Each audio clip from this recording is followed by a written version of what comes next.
This is St. Louis Cardinals baseball. And from a sun-drenched Jupiter, Florida at Roger Dean Stadium, we kick off spring training 2017. It's the Miami Marlins and the St. Louis Cardinals. And welcome to Cardinals baseball. For the first time, we can say that here on Fox Sports Midwest for the upcoming season. That's recording. I'm Dan McLaughlin. A lot of excitement around this camp so far. And Dan, I love spring training. I always have. It's just beautiful down here in Jupiter, Florida. There's a lot of question marks on this team. We'll have our first look at Dexter Fowler today in center field. Well, we're also excited to bring you a bunch of these games from down here in Jupiter, Florida, and throughout the state of Florida. We'll have 15 games spring training right here on Fox Sports Midwest, and nearly 150 regular season baseball games right here on your home of the Cardinals.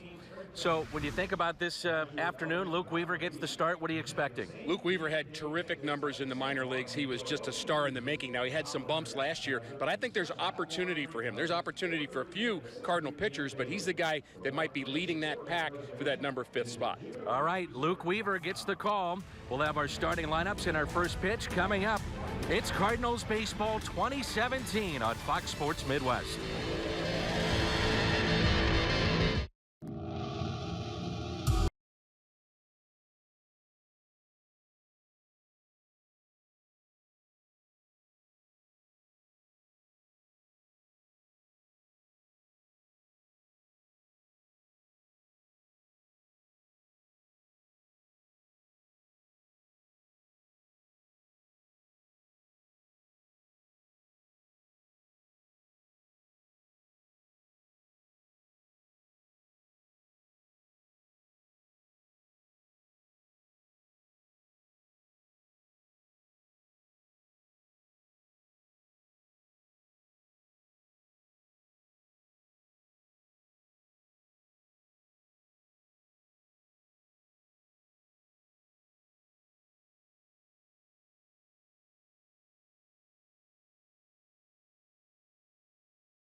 Dean Stadium, only minor league stadium that plays host to two separate teams, the Palm Beach Cardinals and the Jupiter Hammerheads, and the spring training home to the Miami Marlins and the St. Louis Cardinals. Along with Rick Horton, I'm Dan McLaughlin. It is beautiful here at Roger Dean Stadium in Jupiter, Florida. And there's a look at your new number 25 leadoff man, center fielder Dexter Fowler. Lineups presented by Chevy. Greg Garcia will play second base and bat second, then Matt Carpenter, Steven Piscotty. A lot of regulars in there. Yadier Molina, a slimmed down Matt Adams, Jed Jerko, then Martinez and DeJong. The starter for the Marlins this afternoon will be Edinson Volquez, and a lot of smiles we've seen from that man in camp. Dexter Fowler, can't wait to hear the ovation he's about to get. Cardinals will take a look at Volquez, who comes over from Kansas City, where he won just 10 games a year ago, but he could be a big boost for this Marlins team. We've got a lot of to talk about here today with the changes for both the Marlins and the Cardinals, but the big change, of course, for St. Louis is Fowler. Around the Horn is presented by Dobbs. Hood, Yelich, Stanton in the outfield, Martin Prado at third, Echeverry at short, Perez and Bour on the right side, and JT Realmuto is the catcher.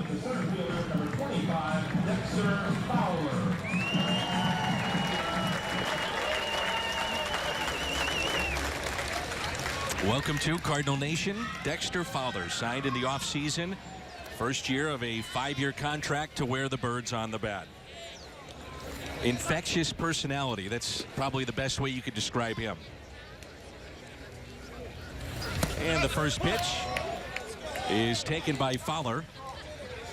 The home plate umpire is Larry Vanover. Andy Fletcher and Lance Barksdale are working the field. 1-0 pitch to Dexter. Popped up and out of play. It is interesting about Fowler that the first thing that Cardinal people will talk about is his personality, not the fact that, you know, he's going to help us defensively in center field, or he runs first to third better than some of our guys, maybe up the bar there, but they just love his presence in the clubhouse. And boy, that's a nice thing to know when your new guy is a guy that fits right in. Hit .276 last year, popped 13 home runs, drove in 48.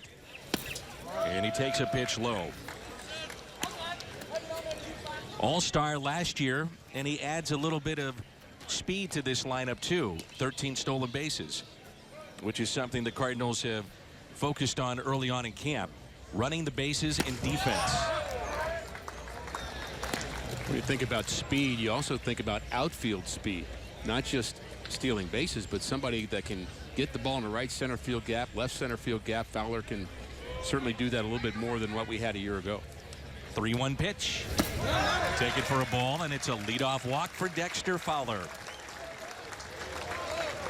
Both sides, Don Mattingly and Mike Matheny, the respective managers, have talked about that this will be quick work for a lot of these pitchers, and probably for the everyday players that you'll see in the regular season too. Right around 40 pitches for the starting pitchers, and they'll bring in another guy. And in fact, the Marlins already have their second pitcher warming up, so it's not unusual in spring training to go through 6, 7, or 8 pitchers in an early game. And the players will probably play 2 or 3 innings, the starters, position players, I mean. Here's Greg Garcia, 27-year-old. At .276, he was up and down last year from AAA Memphis and with the big club. Looks at a ball. Now Garcia is out of options, so he has to make the club out of spring to stay with the Cardinals. Really showed himself as a terrific pinch hitter last year. Hit .348 as a pinch hitter, and 4th in on-base percentage among all pinch hitters as well. And that's taken low. When he's streaky in a good way, he's hard to get out. Yes. He'll walk, he'll find a way on base, and plays multiple positions, so certainly a valuable guy. But you're right, when you're out of options, spring training becomes very important to players like that. Volquez, a 33-year-old right-hander, the primary offseason acquisition for the Marlins. He signed a 2-year, $22 million deal with Miami.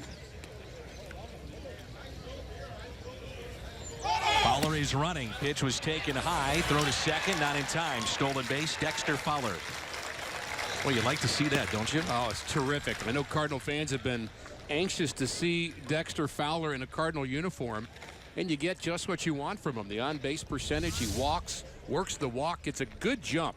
Stealing bases is not just about speed. It's getting a good jump, and Fowler aggressively taking off. First time on base as a Cardinal. Well, the umpires have to shift. It is a 3-man crew, not the normal 4-man crew that you'll see in regular season play. And Volquez struggling right now to find the strike zone. Runner at second is Fowler. And there's a strike. Edinson has bounced around in his career. He's pitched with Texas. We saw him in the Central Division with Cincinnati. He's with San Diego, the Dodgers, Pittsburgh, Kansas City, where he won a world championship, and now Miami. The 3-1. Garcia hits a high fly ball out to center. Going back, Yelich at the wall, and he makes the catch. Fowler is tagging up. Advances to third base.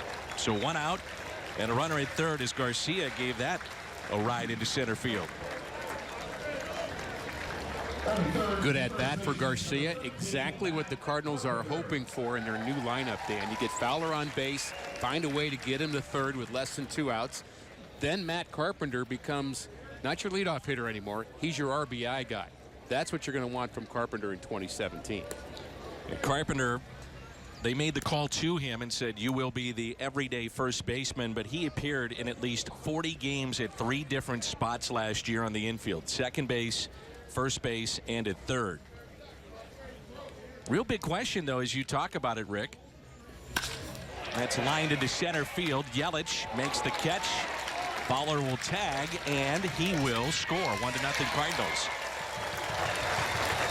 Can Carpenter make the adjustment from not being a leadoff man, where he has said he's comfortable there, but then has to shift to be that RBI man? Well, a few at-bats like this, and maybe he'll get comfortable. I'm comfortable having him there. He may not be, but I just think he is such a good hitter. He understands the zone, the strike zone, as well as any Cardinal player. And yes, he's an on-base percentage guy, but he's also a guy that can be dangerous. Hit 20, 30 home runs. And here's the cleanup man now. Stephen Piscotty, a year ago, led the Cardinals in RBIs and runs scored. 25-year-old hit 273. And he takes a pitch low. It was interesting. Jason Hayward left St. Louis. Piscotty became the everyday right fielder and basically just transferred what he did in the minor leagues to the major leagues with a little bit more power. And that's hit out of play. And his offseason job was to gain some athleticism. That's kind of been a buzzword around the Cardinal camp, is Mike Matheny wants his players to become more athletic, and that includes Aledmus Diaz, includes Piscotty, Matt Adams. Be more agile, not just stronger, but more baseball agile. Little chopper pulled foul past Chris Maloney, who's back on the staff for the St. Louis Cardinals. Derek Lilliquist, the pitching coach. Blaze Illsley in the bullpen. David Bell on the bench. John Mabry is back. Bill Miller. The aforementioned Maloney and Oliver Marmol has been added to the staff, along with Mike Schilt. And a swing and a miss. And a strikeout of Piscotty. The Cardinals pick up the RBI by Carpenter. So nice to say it. Baseball is back, and so is Luke Weaver. He takes to the mound. When we come back, it's the Cardinals on Fox Sports Midwest.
Carpenter in the top of the first, and it's 1-0 St. Louis. Luke Weaver makes his spring training debut. And a look at the Marlins lineup. JT Realmuto, their everyday catcher, will lead it off. This is presented by Chevrolet. And Martin Prado, Christian Yelich, Giancarlo Stanton, Justin Bour, A.J. Ellis. He'll serve as the DH. Destin Hood, Adeiny Echeverria, and Jeffrey Perez. And there's a look at the 23-year-old Luke Weaver. Went 1-4 last year. He made his major league debut. 8 starts, 9 total appearances. And the first pitch, a strike. You look at those numbers, 1-4 with an ERA in the mid-4s, and you say, well, he didn't show that well. But I thought he showed some flashes of brilliance. As a minor leaguer, he was dominant. Still just 23 years of age, throws mid-90s. Ground ball right side and a leadoff base hit for Realmuto.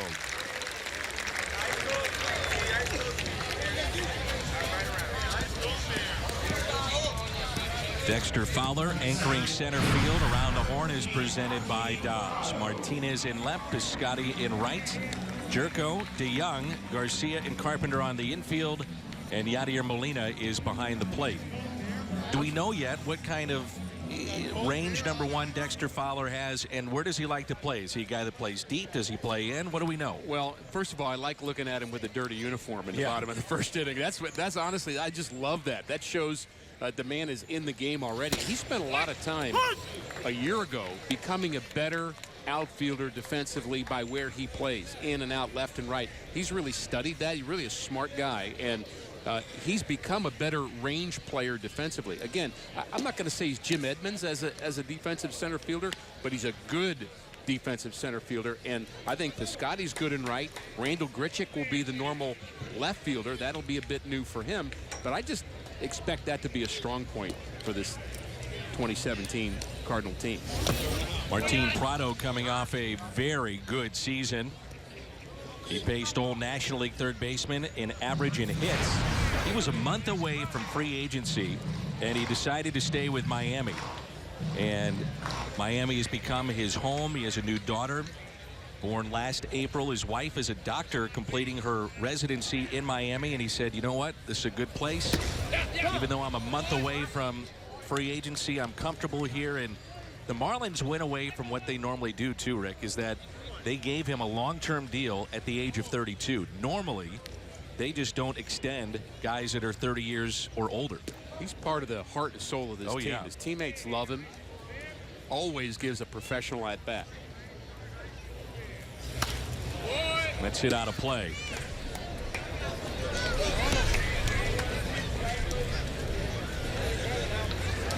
Two balls and 2 strikes. Runner at first is JT Realmuto. The Cardinals will have Luke Weaver going, and starting this game, more than likely we'll see John Gant, Austin Gomber, and Seung-Hwan Oh before he heads to the World Baseball Classic. Realmuto had a nice season with the bat a year ago. He's a catcher leading off, which is odd, but he's learning how to play first base this spring, and because of that, declined being a part of the USA team for the World Baseball Classic. Time is cold. Felt like he was better off working with his team, learning the position. The Cardinals have plenty of guys that soon will be headed to the World Baseball Classic to represent their country. Are you a fan of it?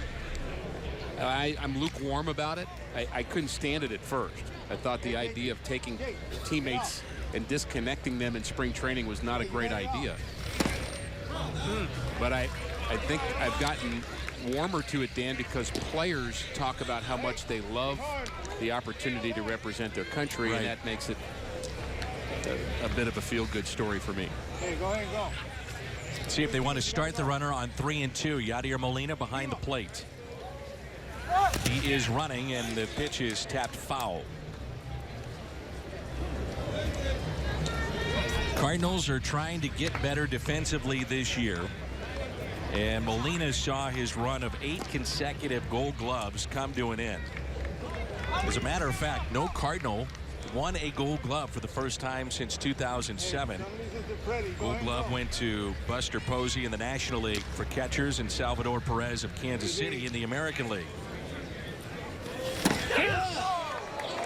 little bit low. So the first two have reached against Weaver. It brings in Christian Yelich. Nice to see Molina behind the plate again. Talked about the Gold Glove string, but 14 years in the big leagues now for Yadier Molina. At a demanding position like catcher. And here's a guy that had a career high in innings behind the plate last year.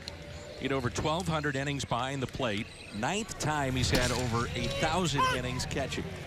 And that's a lot of wear and tear on that body. Christian Yelich batting third in this lineup.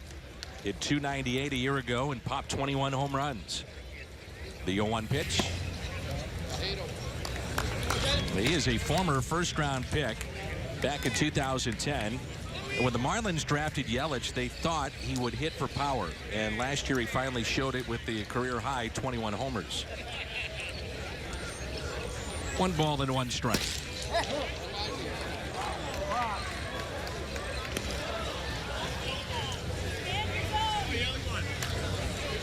And you would think you're going to see some pitches to hit because of the guy that's on deck. That's Giancarlo Stanton. One of our game's best. The 2-1. And Dan, speaking of one of our game's best, it's hard not to think of Jose Fernandez playing the Marlins here in game 1, and what a loss for this organization and the community, and really a tough year for them last year. A lot of promise. They have a lot of good players, but just emotionally such a draining season for this organization. Cardinal fans, of course, have been through that. Very, very tough. 3 balls, 1 strike. And the next by Weaver. Grounded to first in foul. And the Marlins finished up 79 and 82. At one point, they were 9 games above the 500 mark. That turned into 3 games below with a second half record of 32 and 41. They went for it. You may recall, we saw it. They picked up Andrew Cashner. They went and got Fernando Rodney. Neither one of those deals panned out. And Miami regroups here for 2017. The 3-2 pitch, but with a changeup taken low. So a couple of walks, and now the base is loaded, and Stanton.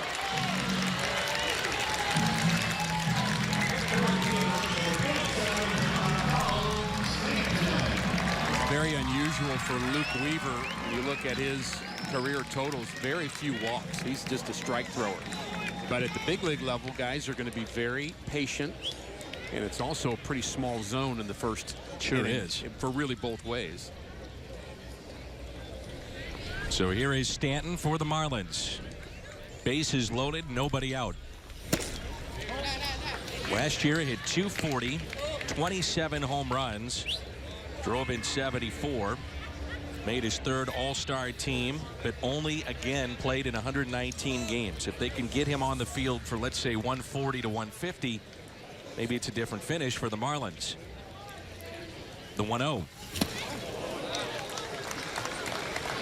Was doing some numbers looking at Stanton. And really the question is, can he stay healthy? Right. He's played in 123 games or fewer in 4 of the last 5 seasons. A lot of impact in those 123 games, though. I'd say. He's had a season worth of home runs and RBIs most of those seasons. He had 61 home runs last year in the Home Run Derby, as he put on a show in San Diego. Breaks his bat, could be 2, slowly hit. They'll get 1, there's 2. Run does score. Double play, goes 6-4-3.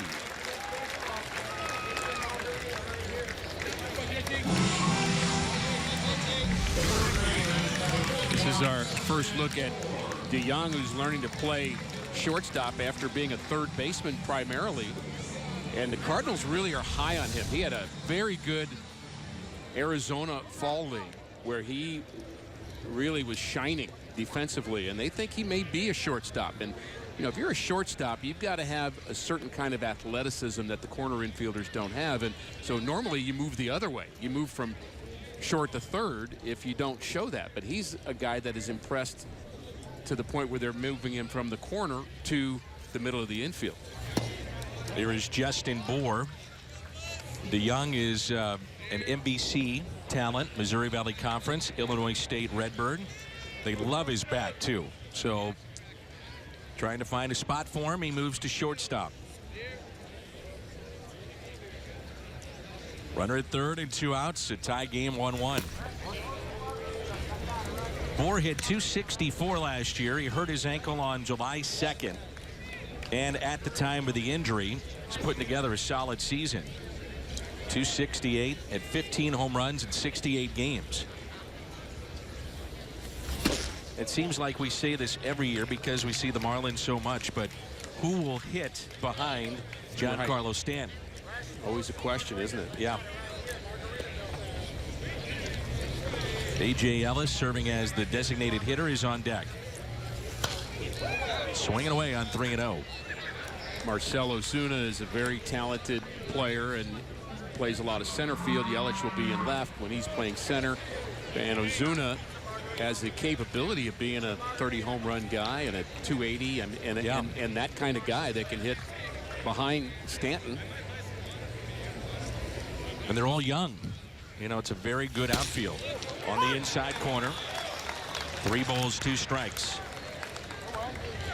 The question with Bour has always been, can he stay in the lineup and hit left-handed pitching? Right. And they may not have that right-handed option this year. You talked about it. Real Muto may play a little first base. Miguel Rojas, Derek Dietrich. But those aren't the threats that this guy can be against a right-handed pitcher.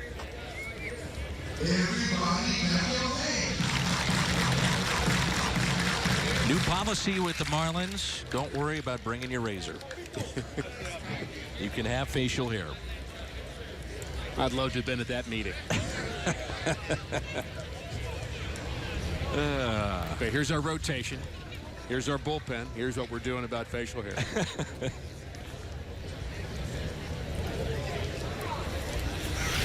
3-2, got him out in front. And the play is made. Marlins strand a runner. They pick up a run. We head to the second. Yadier Molina, the All-Star, future Hall of Famer, leads it off when we come back.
Our score is 1-1, top of the second from Roger Dean Stadium here in Jupiter, Florida.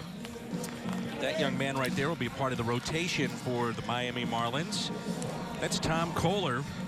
And Kohler last season went 9-13 with a 4.33 ERA. But what he has done, Rick, is he takes the ball. Last 3 years, he's made at least 30 starts. And the year before that, it was 23. So they count on him in that rotation. A lot to be said for that, for a guy that can answer the bell every 5th day, get close to a couple of hundred innings, and he's been a workhorse, certainly in their rotation. And the first man that'll face is Yadier Molina. Led the Cardinals in average, doubles, multi-hit games. Swinging at the first pitch, Adeiny Echeverria makes the play, and there's one away.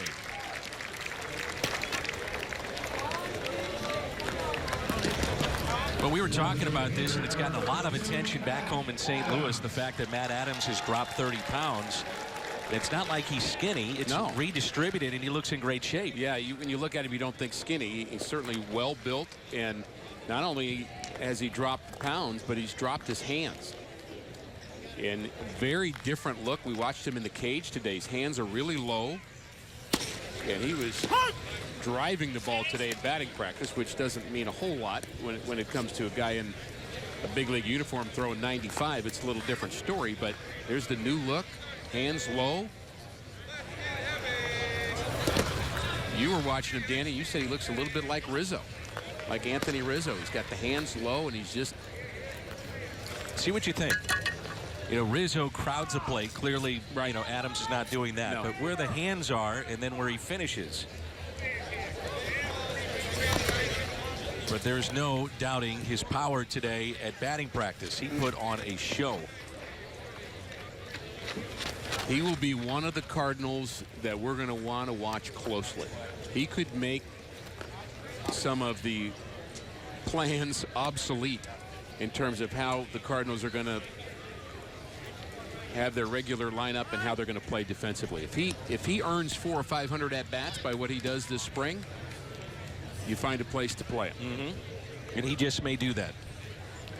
1 ball, 2 strikes on Adams. Check swing, and he held up.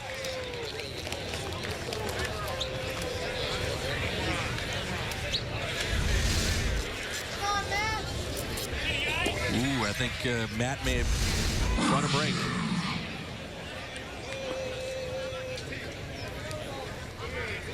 A 2-2 pitch to Adams.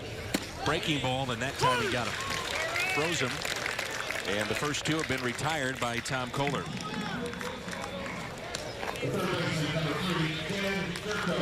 That's Kohler's specialty, the curveball. He's got a good one. And you think of early games in spring training, how hard that is for players to get their timing. It always was true, and I think maybe a little less true now because players do so much in the offseason. But pitchers always had the advantage early on because hitters were still seeking that timing, still looking for a way to hit the off-speed pitches especially. Jerko into right field and a base hit. New year, same old Jed. Gets a fastball and watch out. Eyes get big. Here comes a fastball. I'm swinging. Think about some of the at-bats he had a year ago as a Cardinal against guys like Chapman, for example. Guys throwing plus, and he would still get the bat head on the ball with a fastball in the upper 90s. He just loves hitting the fastball. 30 home runs, and we don't even talk about it. In limited time, too.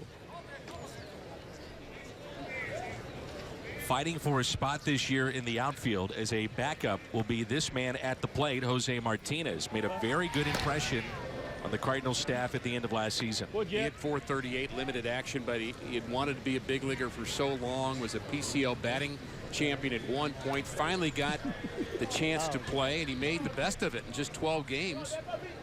He had an impact. He, too, was able to turn on some fastballs in September. And he hits it into center. Come on, get up. Yelich coming on to make the catch. So the Cardinals strand a runner. Base hit by Jerko. Left stranded. Midway through 2. And we're tied 1-1.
Second, baseball is back on Fox Sports Midwest. Rick Horton, Dan McLaughlin with you. Cardinals trying to get back in the playoffs in 2017. It was the first time they had been out of the playoffs since 2010, a year ago, and they came up one game short. A.J. Ellis, Destin Hood, and Adeiny Echeverria in the second inning for Luke Weaver.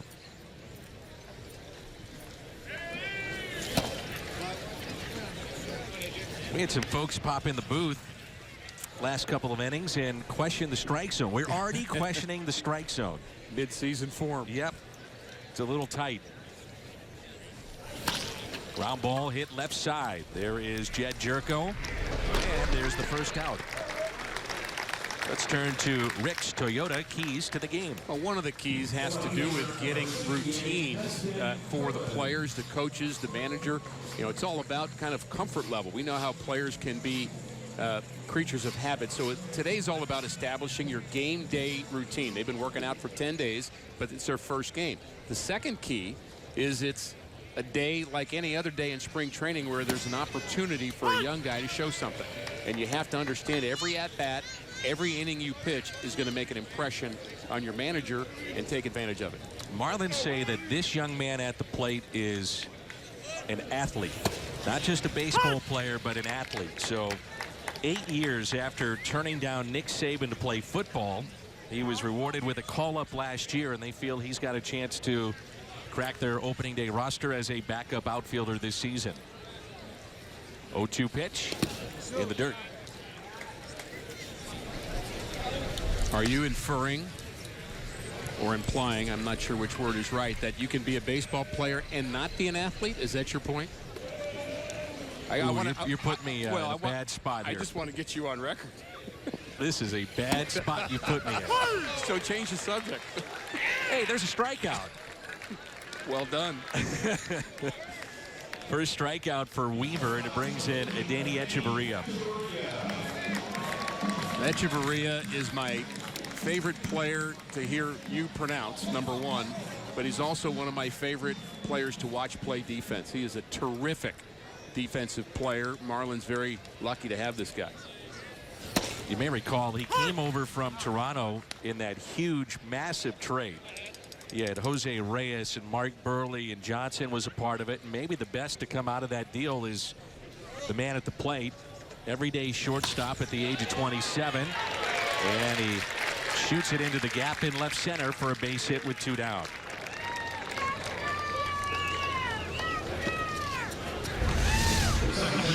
Nothing complex here, just bat to the ball, down in the zone. Become a good hitter, too. He's not all defense. Echeverria a season ago only hit .236, but has the potential to be better than that. Seung-Hwan Oh begins to throw and warm up in the Cardinals pen. It'll be O and Molina and Carpenter. All will leave camp shortly to join their teams and their countries in the World Baseball Classic. My biggest concern with it is just the timing of it. Yeah. You know, especially with pitchers. Now, we know that guys keep themselves in great condition throughout the season and off season, but you know, you go back to Mitchell Boggs a few years ago, who was coming off a historic season for a setup man in Cardinals history, one of the best ever statistically, and wasn't really used by Team USA and Joe Torre, and all of a sudden he was playing catch up when he got to the regular season and was never the same.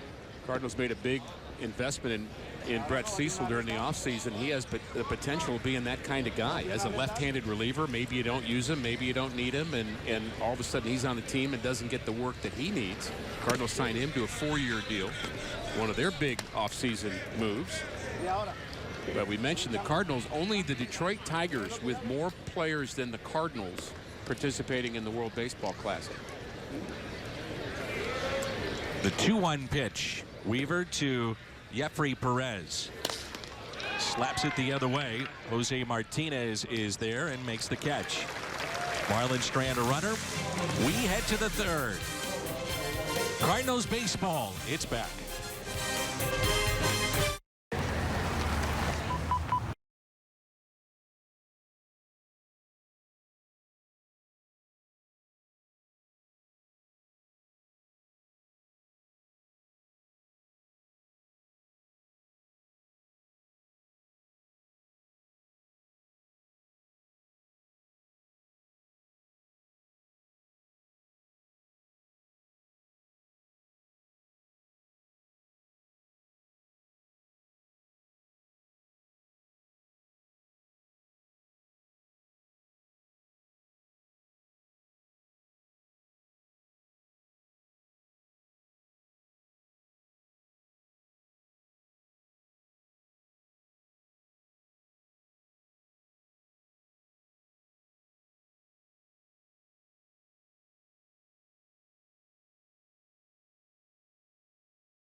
On Fox Sports Midwest is brought to you in part by Menards. Save big money at Menards on all your home improvement needs. And by the Chevy Silverado, the new face of strong. Chevrolet. Find new roads at your local Mid-America Chevy dealer. Spring training 2017. The clouds moving in a bit. It was hot this morning. Very warm day. One of the warmest days of camp, we understand. Rick, I feel like I'm getting old. Paul DeJong was born in 1993. So he'll dig in against McGowan. I can't help you with how you feel, but I am excited to watch him swing the bat. We talked about his defense earlier, but he was the #1 rated power prospect in the Cardinals minor leagues as well. They talk about, and we hear the term all the time, exit velocity. And they say his is off the charts. So McGowan, longtime major leaguer, takes over here in the third. And it's 1 ball and 1 strike.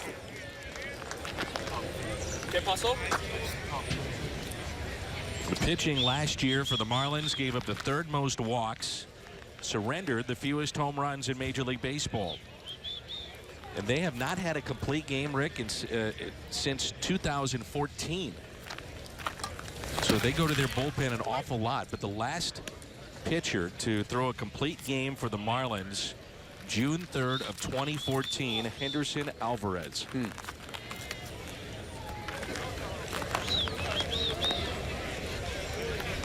2 balls and 1 strike.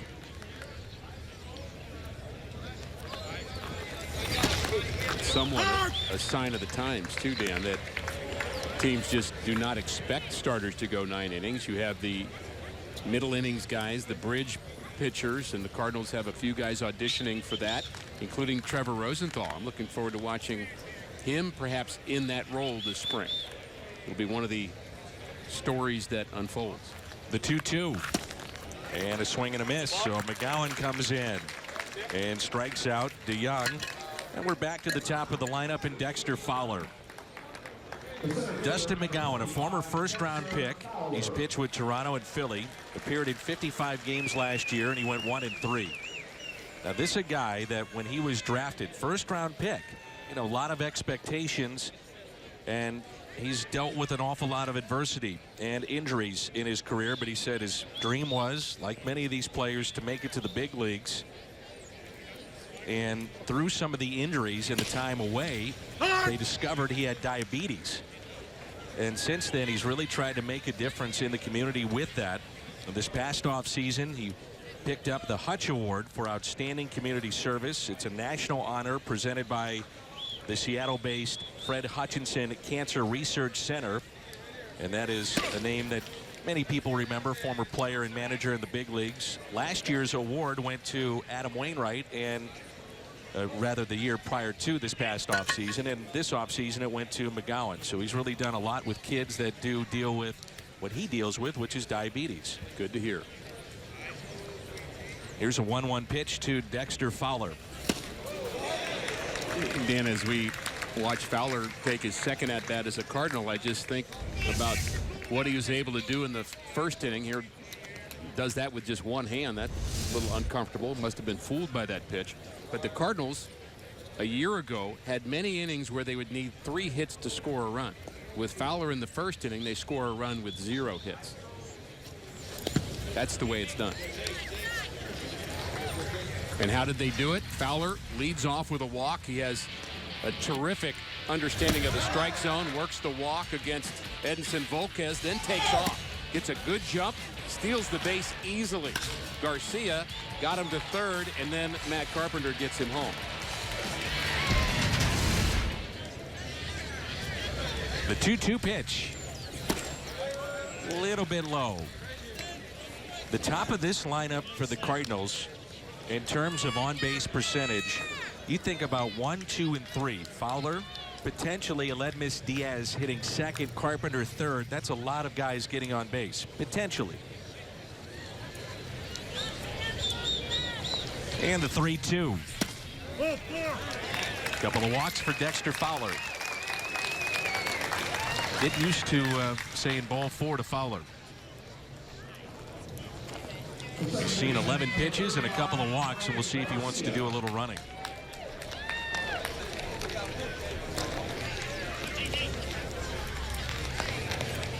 Well, I think you're going to have some cases where a hit and run would be in order too with Fowler aboard.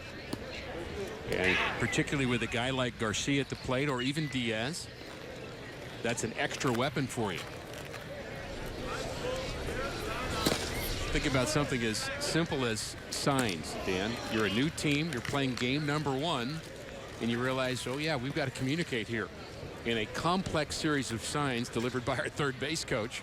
And new players have to learn them, get used to them, learn what the manager likes to do and when. Here's a 1-0 pitch to Garcia. I don't know if you saw this the other day, but you know, there's been so much talk about pace of play in Major League Baseball, and Joe Girardi was asked about it, and he said instead of having Chris Maloney or whoever is the third base coach give signs, we should have, just like football, something in their ears to hear. You know, the manager says go, stay, here, bunt, whatever, and he said that to me would speed up the game too. We go through this, you know, all these different signs. Why are we doing that if we have the technology? Shallow right center, and the catch is made by Christian Yelich. I thought it was interesting. Well, there's a lot of interesting thoughts about what baseball can do with the pace of play. We've seen some changes over the last couple of years, keeping players in the box longer. We've got the between inning clock to make sure they're out there ready to go. You've got number of pitches or seconds that the pitcher has to deliver the ball.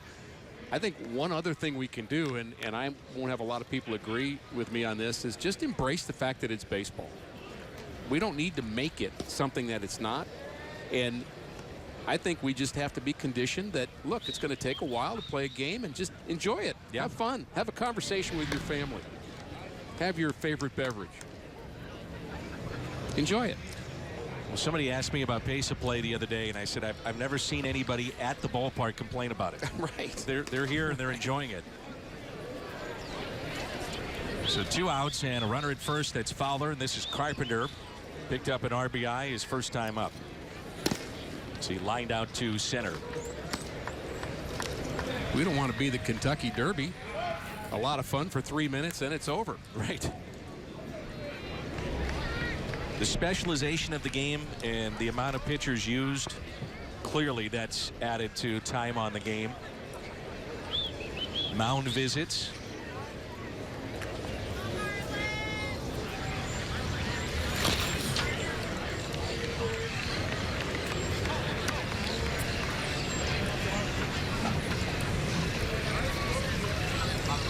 1-1 strike on Carpenter.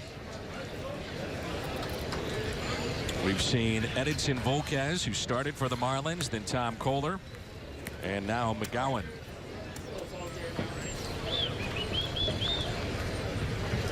1-1 strike. And the next to Carter. Runner goes, and it's driven into right field. On the move, Stanton looks up, and it is a fair ball and gone. Just inside the foul pole. And Matt Carpenter off to a good start in 2017. RBI in the first, and now a 2-run homer. The Cardinals back up on top. It's 3-1.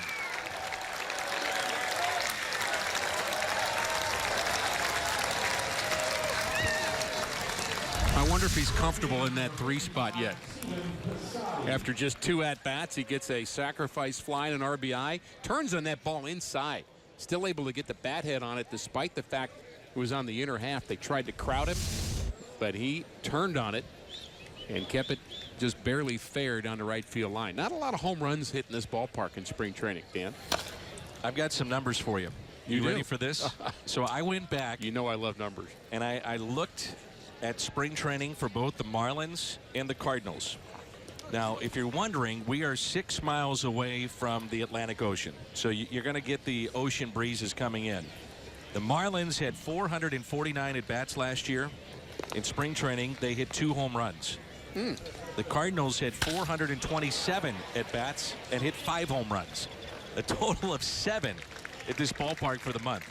Think about that. I love your numbers, Dan. I missed them. I guess I missed you. Yeah, I missed you. I missed seeing that. Carpenter, the home run, a 2-run shot, and it's 3-1 St. Louis.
Back here on Fox Sports Midwest, we will have 15 spring training telecasts for you, nearly 150 regular season games, and this is our Chevy call to the pen.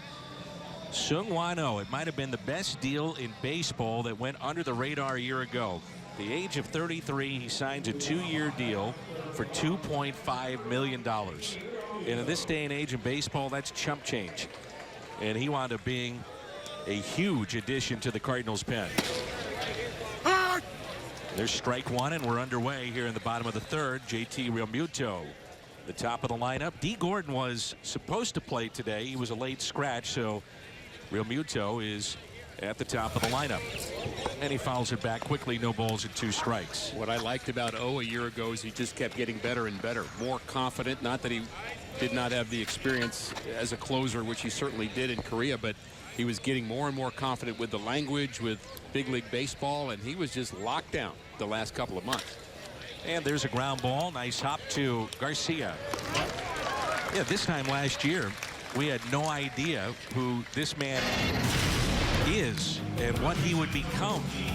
Well, what he became is a guy that was the closer. Trevor Rosenthal struggled a bit. O stepped in, 19 saves, ERA under 2, 6-3 record in 76 games. Very durable. A lot of games finished. A lot of times he was being handed the ball by Yadier Molina at the end. Only 6 relievers threw more innings than 79 2/3 is what he threw. Over 100 strikeouts, only 18 walks. So strike thrower, and gets a lot of swings and misses too. His swing rate was 18%, one of the highest in baseball. And that swung on and driven into left center. And a base hit for Martin Prado, who stops at first base. It brings in Yelich, a 1-out single for Prado. I think your point about O, as it related to where he was a spring ago, was right on, because I don't think the Cardinals were 100% sure what they had, what his ceiling might be. Is he going to be a middle guy, a middle reliever, maybe a setup guy? Can't really tell how that's going to fit, how he's going to work. But boy, he just surprised everybody by becoming the closer. That pitch right there, that slider, is nasty. I mean, literally this time last year, the Cardinals were out doing bullpens, and we're just trying to figure out the little toe tap that he had. And we're asking the various catchers that were behind the plate during those bullpens, well, what's he got? And the one thing we heard was deception. We heard that a lot. And then he started gaining more confidence. You could see it as the season went on. Well, the little slider you're talking about gets in on the hands. You throw it up and in on a left-hander. It ties him up. There's nothing you can do with that. Little cutter, hard to get your arms extended. You feel crowded trying to swing at a pitch like that, but it's a strike. You can't let it go. No balls and 2 strikes. Let's face it, Dan, we spent the first 2 weeks trying to figure out how to say his name. Well, yeah.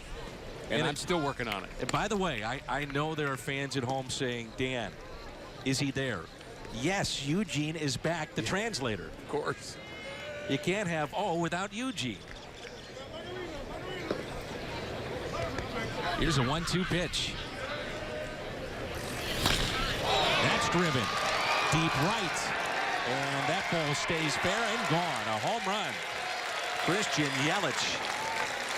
And just like that, this game is tied at 3. You want to give me those numbers again? Right. What's going on here?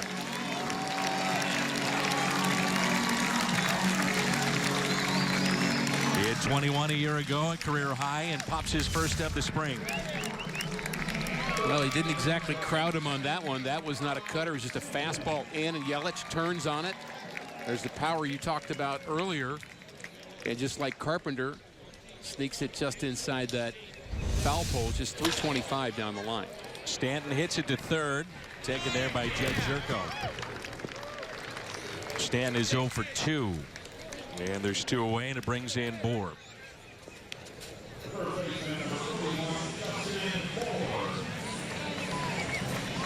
So 19 saves and 22 opportunities, most by a Cardinals rookie since your good buddy and former teammate Todd Worrell. He had 36 in 1986, even though he did pitch in 85. Did not have enough appearances to qualify for the Rookie of the Year.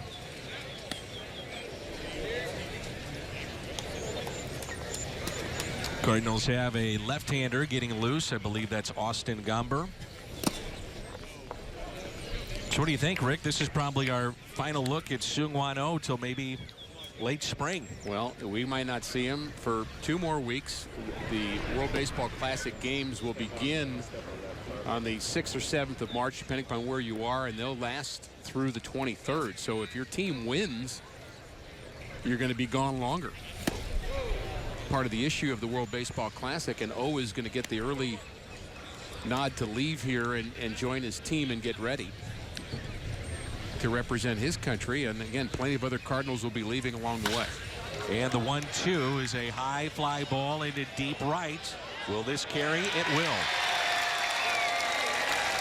So Justin Bour, a solo home run, and the second home run allowed by Seung-Hwan Oh. Here in the bottom of the 3rd, and the Marlins go on top for the first time. It's 4-3.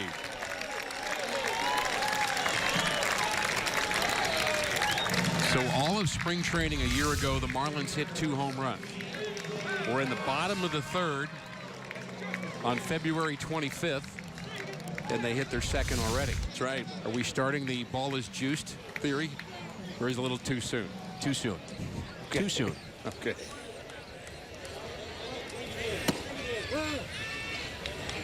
Yeah, we're talking about pace of play, too. Here's a novel idea. How about just call the rule book? Talking about bringing the strike zone up potentially.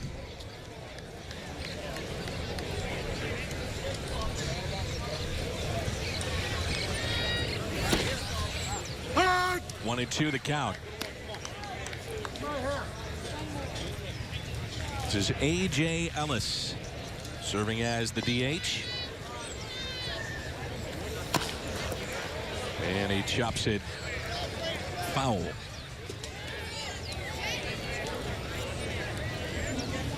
Ellis signed a 1-year deal in the offseason. Remember, it was a controversial trade the Dodgers made. Ellis had been the personal catcher for Clayton Kershaw for a number of years, well liked in their clubhouse fan base. He'd spent 13 years in the Dodgers organization, then was traded away to the Phillies.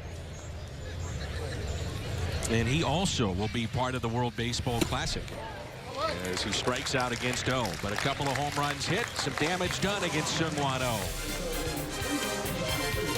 For the first time, the Marlins have the lead. It's 4-3 here in Jupiter.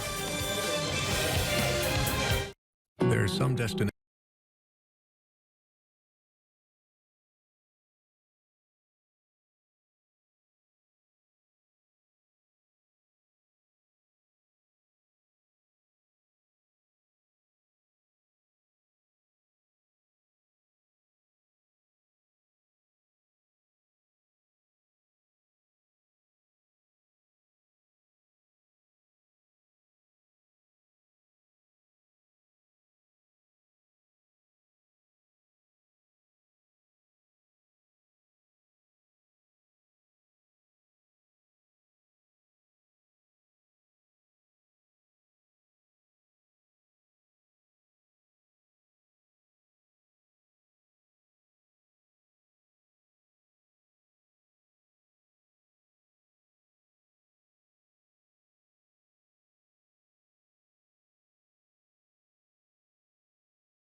It's 4-3 Miami.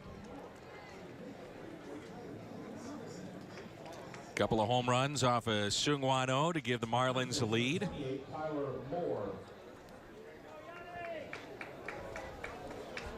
And there is Eugene with Seung-Hwan Oh. Yadier Molina could be his final plate appearance of the afternoon. And this is their lefty specialist on the mound, Hunter Cervenka. Traded to the Marlins in early August of last season from the Atlanta Braves. For many years they had Mike Dunn, who could get both lefties and righties out.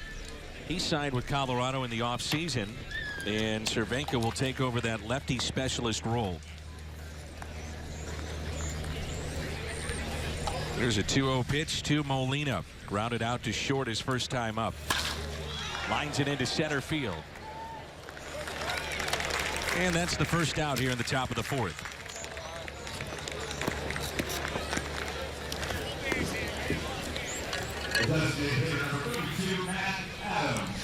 It brings in Matt Adams, who struck out his first time up.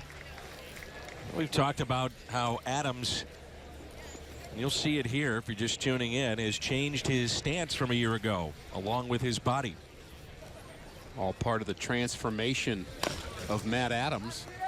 Trying to get more athletic, his hands lower, his stance slightly more open, the body type certainly leaner.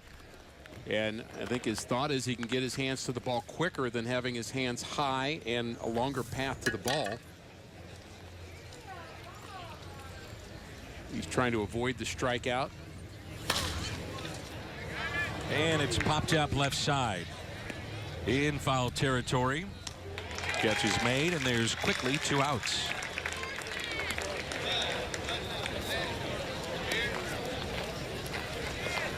So Adams 0 for 2, and it brings in Jed Jerko, who singled to right his first time up. Cervenka had spent time with the Sugarland Skeeters of the Atlantic League. Originally a 27th round pick by Boston in 2008. The Sugarland Skeeters. Is that what you just said? That's right. So he was in independent baseball for a while and fought his way back. 2012, traded to the Cubs in the Marlon Byrd deal that eventually released.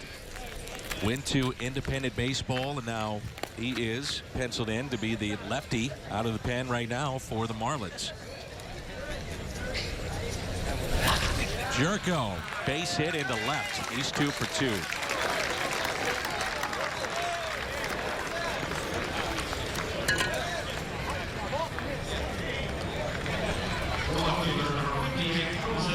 Jed Jerko 2 for 2, and here's Jose Martinez. One name we have not mentioned yet, Dan, is Adolis Garcia. He is the latest Cardinal to sign from Cuba. He's wearing number 75. He's here today, but probably we wouldn't see him on the field. Mike Matheny not sure where he is in his baseball readiness yet, but really a big prospect, an all-star in Cuba a year ago, a center fielder. And from what everybody is saying about Garcia, an incredible physical specimen. And he's related to the Braves' third baseman, correct? Adonis Garcia is his brother. 1-0 pitch to Martinez. 1 ball, 1 strike. But that signing could prove to be a big deal down the road.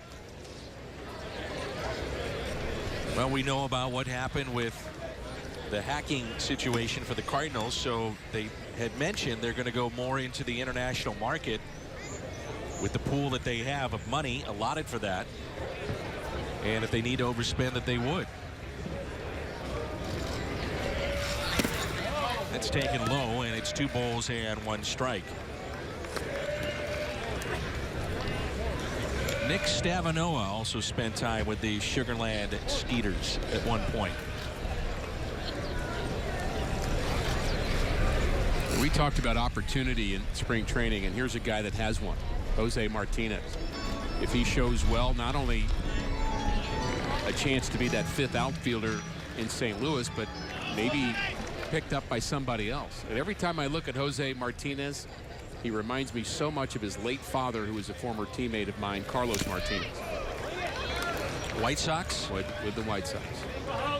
Jose, 887 minor league games. White Sox, Braves, Cardinals, and then made his major league debut late last season.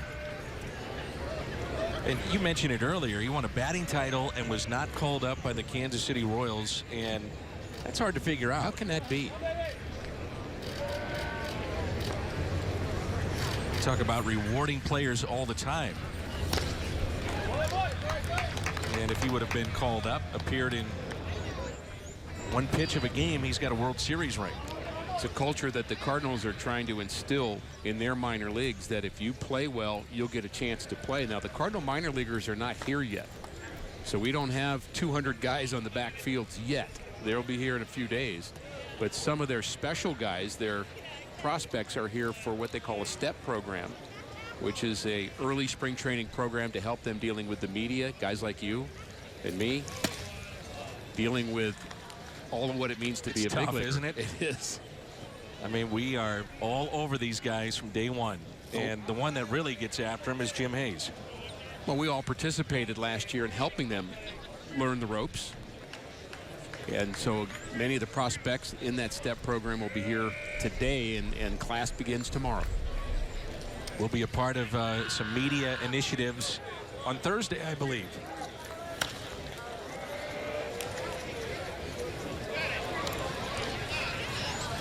Spring training early program. Step.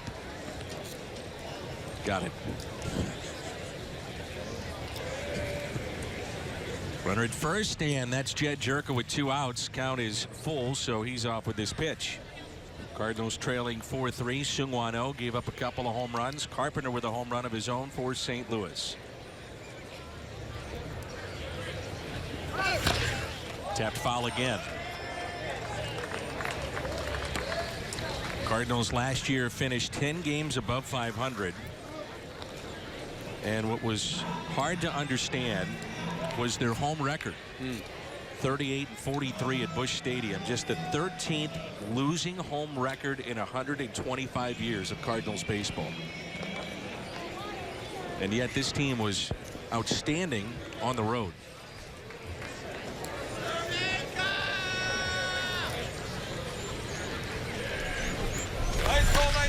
Get out of play again. One of those numbers you really couldn't get a handle on the why to. I mean, why is that true? There's just too many people thinking about it, and I think it almost became a self-fulfilling prophecy at the end, that you looked at your home record and you went, uh-oh, here we go again. And just an odd thing to be in front of your home crowd not playing well. Team would maybe get off to a slow start in a game, and like you said, it's that self-fulfilling prophecy, like, uh-oh, here we go again. 3-2. Driven foul into the Marlins bullpen. Well, I think that first inning, scoring runs at home, is critical to get a crowd in the game, keep them in the game, and build that momentum. And I think Fowler will bring some of that to the Cardinals. We've seen it here this afternoon.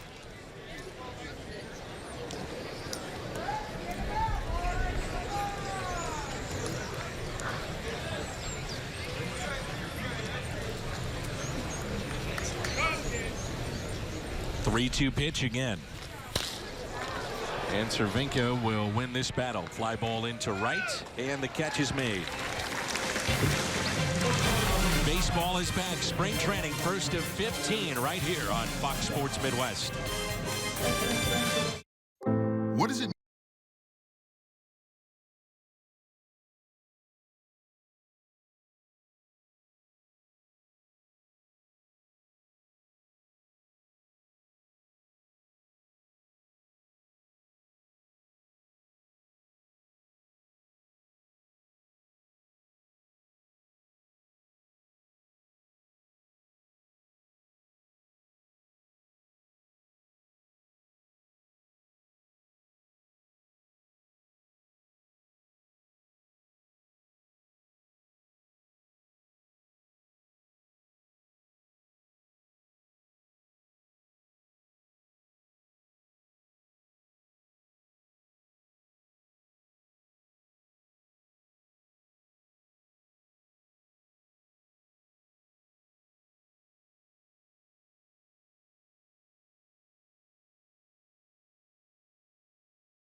Will take over for the Cardinals. It's 4-3.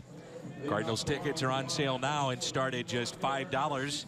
And the 2017 season is full of great matchups, cool giveaways, including 6 jerseys, 3 rings, and much more. Get your 2017 tickets at Cardinals.com. First pitch is driven out to deep left field. And Destin Hood trots in with a double to start play here in the bottom of the fourth.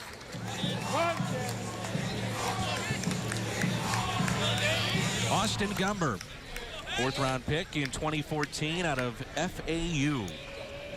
Big guy, 6'5", 240 pounds. Features a fastball around 90, 92, changeup, curve. They'll mix speeds with that breaking pitch. And I've heard people really talk about this being more of a slurve when we see it. There it was. Combination of the curve and the slider. And there's one away. Well, you mentioned he's from FAU, which is really about a 7-iron away from here, so this is his home turf. And he had a really good spring training a year ago. Was the minor league pitcher of the year, the co-minor league pitcher of the year 2 seasons ago with Alex Reyes. That's how good he was. He had some good moments last year, and like DeJong, the shortstop that we saw start here today, he showed very well in the Arizona League in the fall. Throws strikes in his pro career. He's walked under 3 per 9. And last year started at right here, Palm Beach, finished at AA Springfield. You get to AA, you're close. And the Cardinals have very high hopes on him. The year that he was that minor league pitcher of the year, 22 starts at Peoria.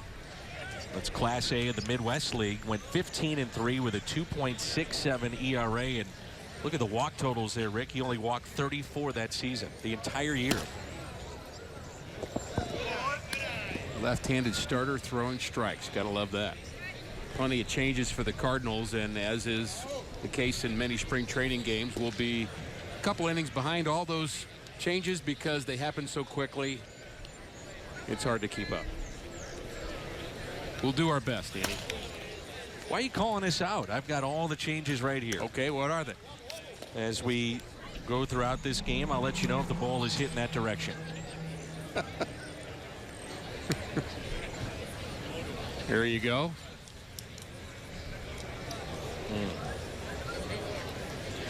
You got to wait till the ball is hitting that direction, then I'll let you know. Where's our media guide? There's a swing and a miss. Strikeout for Gomber. And there's 2 outs. Jim Hayes will join us in inning number 5, and we'll catch you up with one of our favorites. And he'll be with us all season long. Jim got a chance to sit in the seats and actually be a fan for a while today. Lovely wife Erin and son Tyler are here with Jim. Jim just texted me that's Chad Huffman playing first base, taking over for Matt Carpenter. Jim, of course, watching us on the Fox Sports Go app.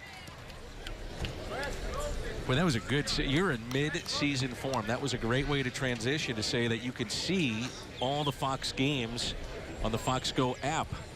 Just teed that right up for you, didn't I? You really did. That was impressive. Well, you were down here with the fantasy campers. Oh, my goodness, was that fun. That was, what, about 3 weeks ago or so? Yep, 2 weeks of laughing. 1 ball and 1 strike. Real Muto at the plate, the top of the lineup here for the Marlins. Big breaking ball taken just a bit high. Carson Kelly is your new catcher. Yeah, we're getting there. Told you we would. It's a very interesting period in time with the Cardinals catching situation. Oh my, is it ever. You have the #1 catching prospect in baseball in Carson Kelly, and the potential Hall of Famer in Yadier Molina. That's popped up, and whoa, the catch is made by DeJong. Carson Kelly, will see him this afternoon and all spring long right here on Fox Sports Midwest.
Is Nick Whitgren will be the new pitcher for the Miami Marlins. Marlins on top. This is our first spring training telecast of 15 from down here in beautiful Jupiter, Florida. Rick Horton, Dan McLaughlin, and we've got Jim Hayes with us. And there's a look at the numbers on Nick Whitgren, who appeared in 48 games, went 4-3 last season. Well, Jimmy, great to have you back with us.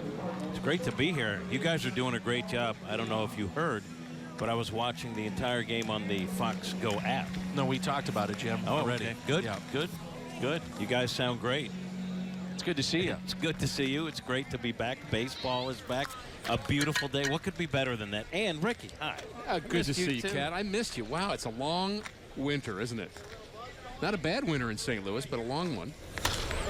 Here's DeJong. Jimmy, what are you looking forward to in this spring? What battles are you going to take a hard look at? Well, obviously the starting rotation is kind of interesting. I was one that had penciled Alex Reyes into the starting rotation. John Mozeliak said, well, you know, a lot of people have. We're not so certain now. We know he's done for the season. Michael Wacha says he feels great. What a play here at third. And DeJong, though, gets down the line, and he's safe. But with Wacha, I guess there's a giant question mark about health, even though he says he feels great. Nice play on the backhand. And DeJong, we've talked about his power and his defense, but he got down the line pretty quickly. Sure did. We had a chance to spend a lot of time with Dexter Fowler, the new addition. Boy, he's quite a personality. Always smiling. You know, and Ricky and I have discussed chemistry in the past. I don't think last year's team lacked chemistry, but I think John Mozeliak, and looking at his ball club, thought, all right, maybe there's an element of fun that Dexter Fowler brings along with his on-field prowess, and maybe there's a balance to strike, and I think that was one of the key things that attracted them to Dexter Fowler and made them really go after him, outside of the fact that he's got a great on-base percentage, plays center, and checks a lot of boxes. So certainly the performance part of what you're talking about, but I think a good team does have a balance of guys that are absolute professionals, and then you have guys that keep things loose. And I don't know that you want too many of either one, frankly. You want to have that balance, and call it chemistry, mix, whatever you want to call it. But I think Fowler does maybe fill a void that this team had a year ago. This is Jordan Schaefer, who's at the plate. Now, he has been an everyday center fielder with a couple of different teams, and an opening day center fielder. There's a couple of spots that you look at with Pham and Jose Martinez, and this man, Jordan Schaefer, to be a potential bat off the bench and outfielder, but Schaefer adds the element of pitching. Now, the Dodgers, he was in their system a year ago. By the end of last season, as a pitcher, he was hitting 91 to 93 on the gun. And he was a former pitcher in high school, great athlete, obviously. And the Cardinals think he can throw even harder once he dedicates a little more time to pitching. But they think this could be an intriguing option in a lot of different roles. He's got speed. Yes. He can play very good defensive outfield. And then you mix in the fact that he might be able to pitch in a major league game. That checks a lot of boxes. Hard to manage a player like that in today's baseball, and I'm sure there's a lot of thought given to that when you use your roster a lot of games, when to use it. Do you hold him off to be that second lefty or third lefty in the pen, or do you use him as a pinch runner in the 8th inning when you need to get that extra base, because he can flat out fly? That, I think, is his best tool. Or again, do you use him as a pinch hitter? It'd be hard to figure out how to use him effectively day after day. He could destroy a lot of scorecards. He can. Garcia drops down a bunt, and tremendous play at third again, but both runners advance to second and third. Ricky, you were on teams with Whitey Herzog, where Whitey would, you know, have a little fun with this, where he'd bring a guy in to face one hitter. Then that pitcher would go play right field or left field. You'd see a new pitcher come in, face a batter or two, and then he'd want that matchup again and bring in that pitcher that was in right field or left field to pitch again. You could do that theoretically with Schaefer. He did that with Whitey Herzog, did it with Todd Worrell and Ken Daly, and you could do that with Schaefer. But, you know, in Schaefer's case, you know, the question is he more of a hitter or more of a pitcher? I'm not sure I know the answer to that yet. Or I don't think the Cardinals know the answer to that yet. Where do they want him to focus? I still think at some point he's going to have to emerge one way or the other and be a plan B in the other direction, but it's hard to be a plan A in both directions. Don't you think need-wise there's a more of a need for another outfielder? I think the bullpen is set up pretty well. You've got a couple left-handers down there already you're happy with. It's Segrist and Cecil. And eventually Tyler Lyons. And again, maybe injuries or performance or all of that comes into play, and Schaefer's just a guy that you're just going to get him ready for all of it and see where the need is. This is Chad Huffman at the plate, his first appearance. Takes a spot of Carpenter in the lineup. Matt Carpenter, if you're just joining us, with a sac fly to bring in Dexter Fowler in the first, and then a 2-run homer that also drove in Fowler in the third. Runners at second and third. 4-3 our score. Miami with the lead here in the inning of top of the 5th inning. The 2-0. Found it interesting that right next to Derek Lilliquist, right there on the field, is Lance Lynn, who's got the full sweatshirt up, even though it's like 90 degrees, and also Mike Leake, and they've watched this very, very closely today. So a shot there a moment ago of Tommy Pham. He'll be in that conversation for a 4th or 5th outfield spot. That pitch is in the dirt. Pham is out of options. Greg Garcia out of options, and so is Tyler Lyons, who is trying to battle back, dealing with a couple of knee surgeries. There's a look at Tommy Pham, and there's a look at Huffman. Tommy Pham, if he stays healthy, can obviously play. It's always been the case. Yeah. Can he stay healthy?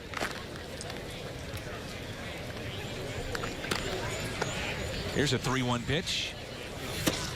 Inside, and the bases are loaded for Stephen Piscotty. That's one of the questions, too. Stephen Piscotty as a cleanup guy, if that's how the Cardinals use him. You know, he's not your prototypical cleanup hitter, but a very good hitter who has an opportunity to flourish there, especially with 3 guys with good on-base percentages ahead of him. It seems like Piscotty has the ability, and we talk about it a lot, how a player and a pro athlete in various sports can slow the game down. And Stephen, in the cleanup role where the pressure is high, seems to be able to thrive in spots like these. Yeah, he's very strong mentally, and I really think he can do whatever you ask him to. He could play center field if he worked at it. I think he's a better right fielder, so that's the thing on the defensive side. I think he could run more if you ask him to do that, and I think he can hit cleanup. I'm not sure you have a lot of clear answers for who else that could be in this Cardinals lineup either. Maybe Jerko, Grichuk. What I like about Piscotty in that cleanup spot is I think he's going to make more contact than Grichuk might. We just get the impression, based on a lot of the home runs that Moss and potentially Holiday aren't bringing this year, they're going to rely on having guys on base and maybe making more contact. That's driven foul. Cardinals last year were 18th in baseball in average at .255, but they hit 225 home runs, second most in baseball, but they lose 60 of those with not just Holiday and Moss. Holiday at 20, Moss 28, but Hazelbaker, who's now with Arizona, Jeremy had 12 last year. So you lose an awful lot of home runs with that trio.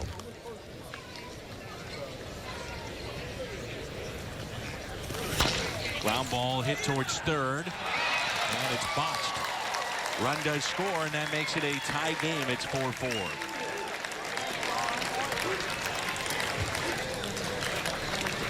Well, Anderson's getting a lot of action this inning. Made a nice play on the backhand, nice play on the bunt, but he's not able to come up with this one. Let the ball get in on him a bit. Should be ruled an error. The footwork just not quite in sync with the glove work. Well, we talked about it earlier, the transition potentially of Yadier Molina and his career to this young man, Carson Kelly. The question with Kelly at this point, is he best served staying in the minor leagues, or do you bring him up as the backup?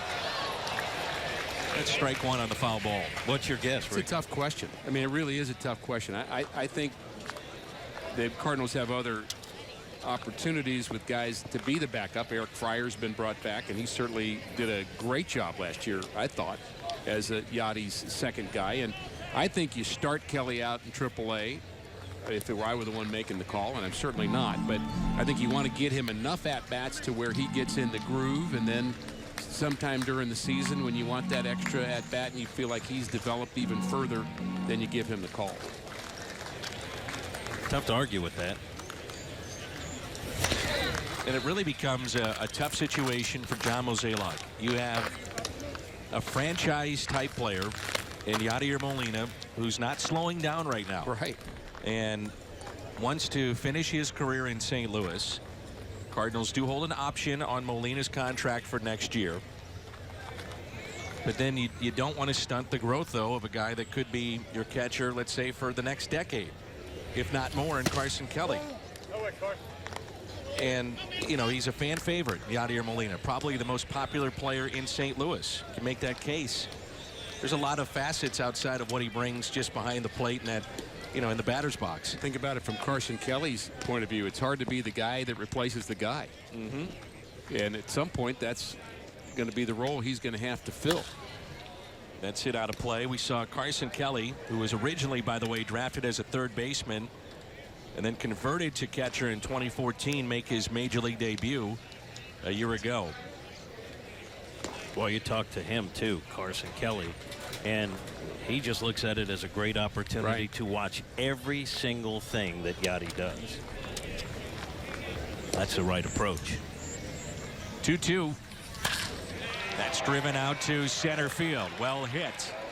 And that ball is caught. Runners will tag from second and third. Run scores. Kelly picks up the RBI, and the Cardinals back on top. It's now 5-4 St. Louis. Been some really good at-bats in this game, including this one. And a nice play on the other end by Barnes in center. Quick center fielder gets it on the warning track, but that's a good at-bat. Drive the ball into the outfield with a runner at third base. We've seen runners moved over. We've seen a good bunt by Garcia. We've seen a lot of good at-bats here. Still Jimmy, hard. have you had the chance to visit with Big City? I have. I mean, I've said it before. It's a time-honored spring training cliche to say best shape of his life, but that guy is unrecognizable. And he started eating right and really committed to Pilates, strengthening his core. And as far as where he fits in with this Cardinals team, I really believe it when he says it. Not my decision. I'm going to do my best and have fun the whole way. He is really concentrating on just staying upbeat and waiting for an opportunity wherever that might present itself. But very good as a pinch hitter, too. Overlooked. He was first in baseball with a .330 batting average in the pinch. Had 3 home runs, drove in 13, so he was a threat off the bench. Kim Wallace was his Pilates instructor. Jake Arrieta has credited Pilates as a huge reason for his turnaround. You may recall Jaden Schwartz of the Blues talking about that. Also Jamal Mayers, former Blue and Blackhawk, did that back in St. Louis.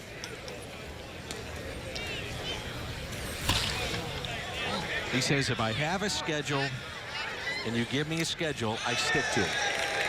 But if I deviate, then it's kind of, you know, the train's off the tracks. So you keep the train on the track, you do the work, and I like what Jim said, coming from Matt, that, you know, once you start overthinking where is your place on this team or when in the future of the, you're thinking about the wrong thing. You got to think about performing. And you can overanalyze that stuff to death as a player, and it's not really productive. I wonder, Dan, if he'll be as much of a pull hitter with his hands where they are. I was thinking that too. Be interesting to see how teams defend him. They have a bit of a shift on him at the moment, the Marlins do, but just wonder whether he'll use more of the field with his hands lower. Runners at the corners and a 3-1 pitch. Helmet almost popped off. Yeah, I think you're right, Dan. I think a lot of people kind of forget about what a good pinch hitter he became last year. Absolutely. That's a big weapon to have.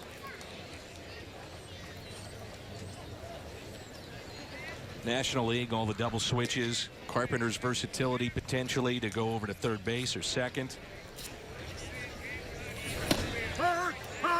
And a strikeout catches the outside corner, so Adams 0 for 3 this afternoon.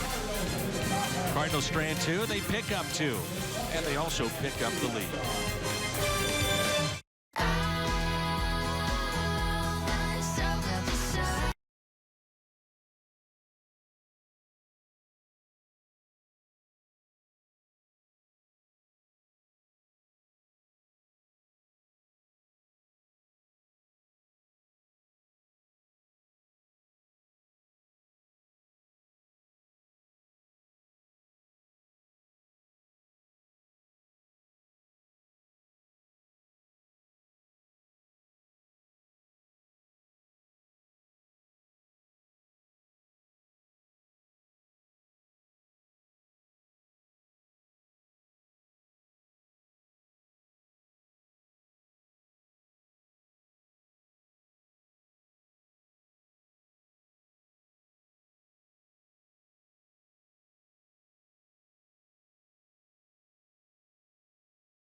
Five to 4, the Cardinals have the lead as we move to the bottom of the 5th. Roger Dean Stadium in Jupiter, Florida. Second inning of work for Austin Gumber. Big breaking ball, and that's taken low.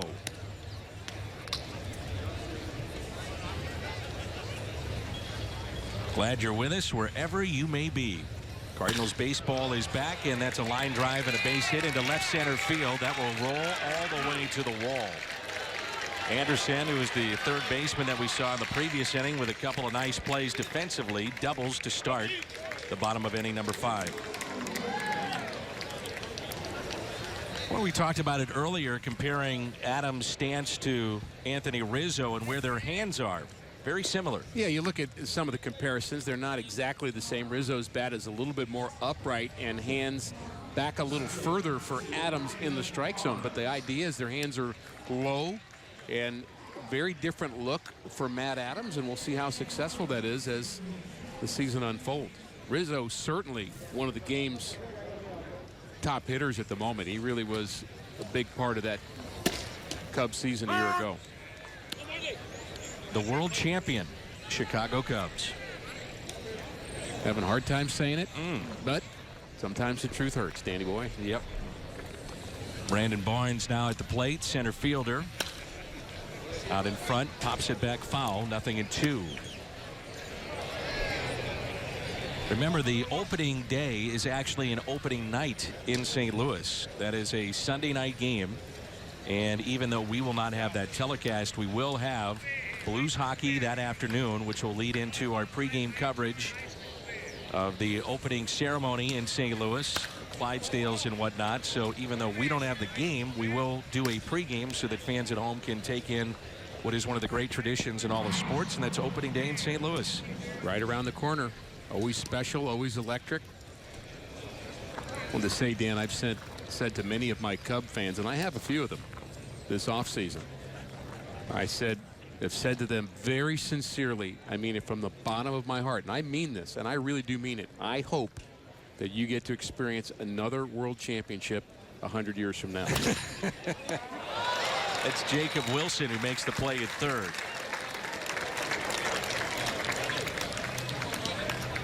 Excuse me, Patrick Wisdom is at third base.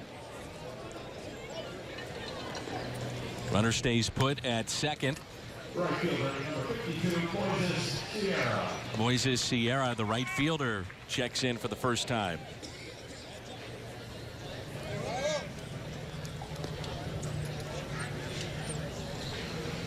Runner at second. And the first pitch by Gomber is a strike.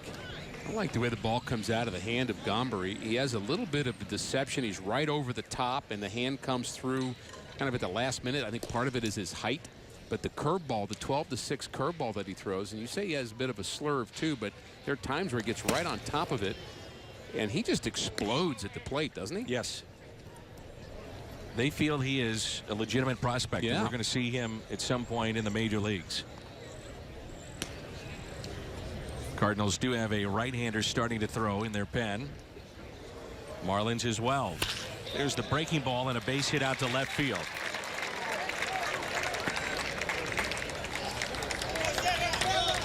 The Cardinal fan, StubHub is your ticket to a once-in-a-lifetime experience. That's Cardinals baseball. Cardinal games to amazing concerts to shows you just don't want to miss. StubHub connects with the world we live in. StubHub, your ticket out. StubHub is the official fan-to-fan ticket marketplace of the St. Louis Cardinals. I think you'd have to say that the Cubs are the favorite to win again in the Central Division. Agreed? I think that's fair. And where you go from there in the National League Central is a bit of a mystery.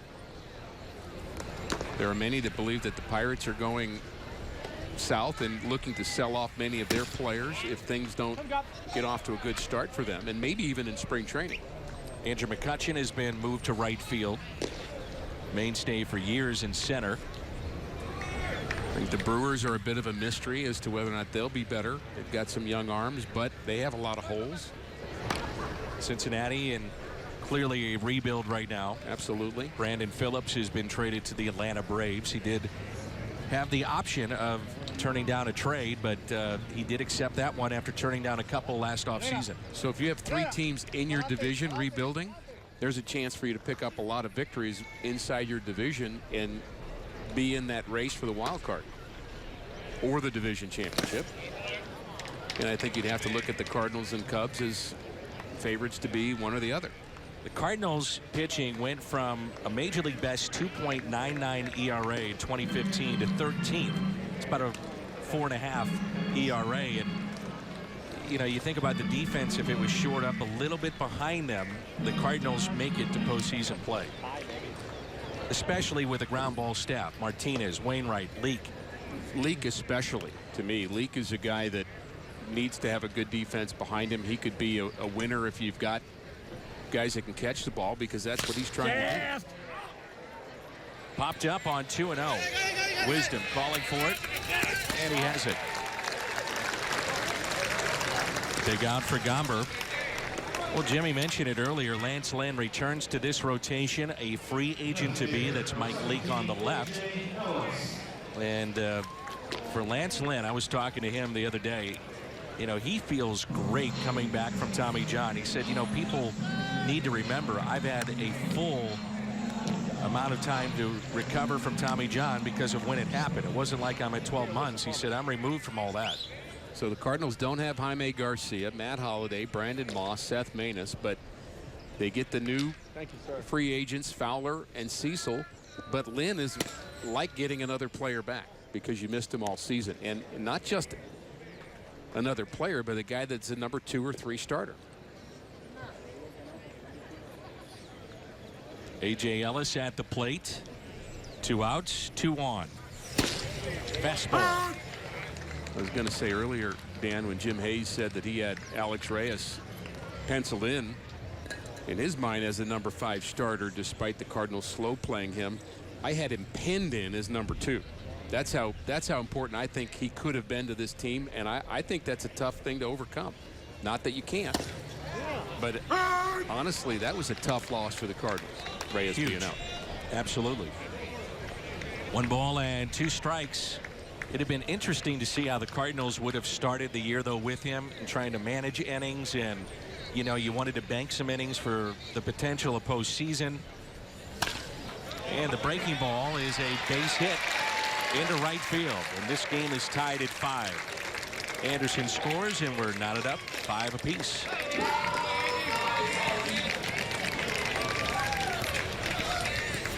Well, if we get to extra innings, are we going to start with a runner at second base and do the speed-up rules that MLB is talking about?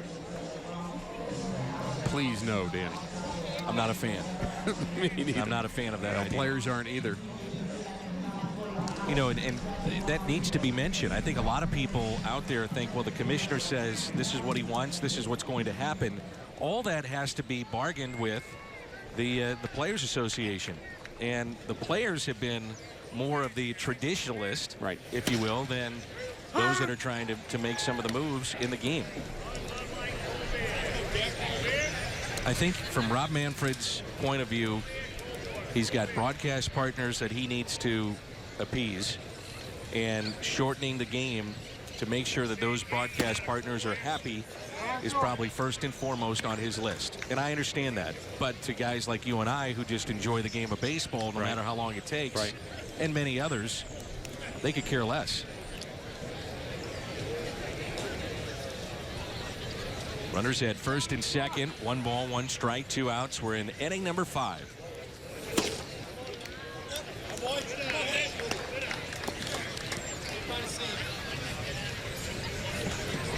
We're back at it again tomorrow. These two same teams. And we'll come your way at noon St. Louis time.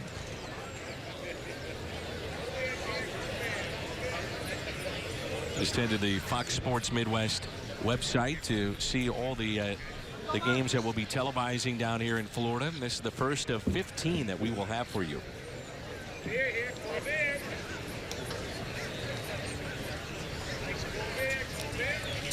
Now Kelly out to visit with Gomber, and for the second year in a row, if you want to listen or watch every single game of Cardinals baseball, you will have that opportunity. Even if the games are not being shown on television or broadcast on the radio network, there are games that are streamed on the internet. So every game, if you want to listen or watch, you got it. The ball scoots away from Kelly, and a wild pitch charged to Gomber.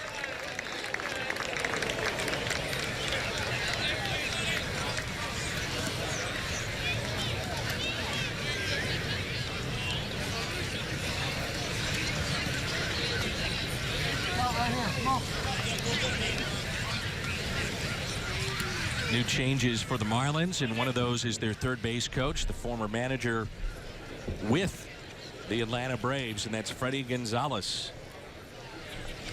There's a look at Freddie. A swing and a miss. Juan Nieves is the pitching coach of the Marlins. Perry Hill at first base. Gonzalez at third. Tim Wallach, outstanding players, a bench coach for Don Mattingly. You mentioned Perry Hill, the first base coach. He's the Jose Oquendo of the Marlins organization. Really a defensive coach and specialist, and really nice to see Jose back in action again. He had the knee issues of a year ago, had a lot of work done on a knee that was really bothering him, couldn't really walk up and down stairs. That's how bad it was. So he's back working again as a special assistant for John Mozeliak, and Ollie Marmol, the first base coach, is one of those proteges of his. Base hit into right, and 2 runs will score. And the Marlins regain the lead.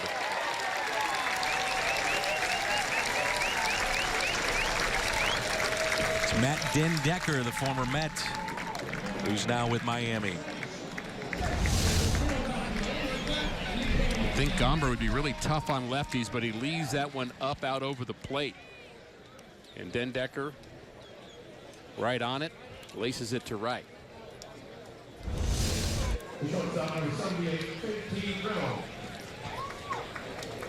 JT Riddle is the shortstop for Miami. First time at the plate. 7-5 Miami. Curveball drops in for a strike. Cardinals have added what they call a quality control coach, and that's Mike Schilt. He's been a manager in the Cardinals farm system since 2009. protege of one George Kissel. Well respected. Oh, yeah. Actually, the coach at the minor league level that compiled the Cardinal Way, which has become famous and infamous in some ways, and people don't like to think about it as if the Cardinals are the only ones that teach fundamentals, but it was really a compilation of George Kissel teachings. Out to center. Diving catch. Jordan Schaefer. That'll get your attention. Nice play in center by Schaefer. Former everyday center fielder with the Atlanta Braves.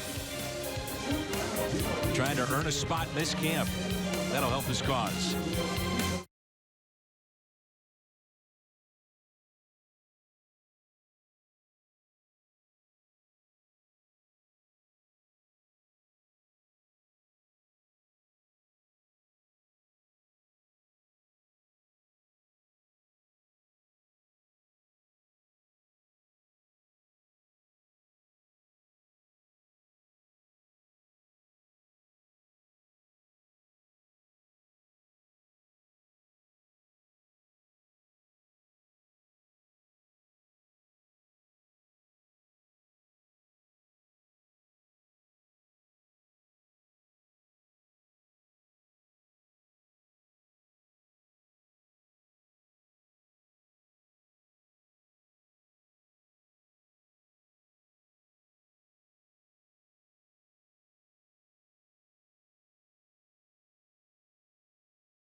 Back at Roger Dean Stadium, baseball back for 2017.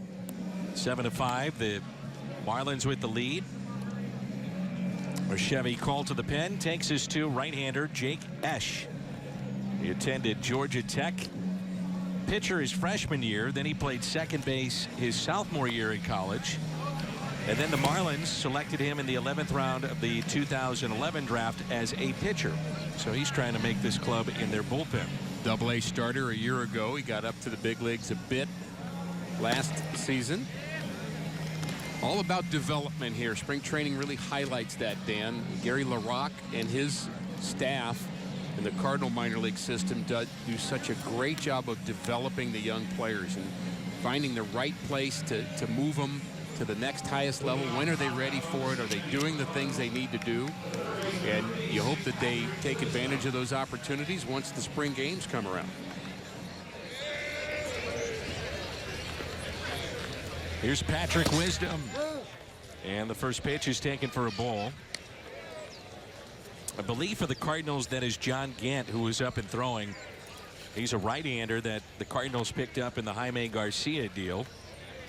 And a very unique motion towards the plate, and if he comes in the game, we'll explain why, and you'll see it.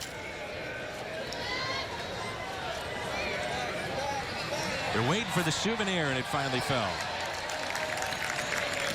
Well, the fans are going to have to get used to it because there have been some changes here at Roger Dean Stadium. They actually have an overhang now to give some more shade for the fans. So anybody who's been to spring training knows how hot it can be, but now there's some coverings at top. This one actually behind home plate, and now a souvenir.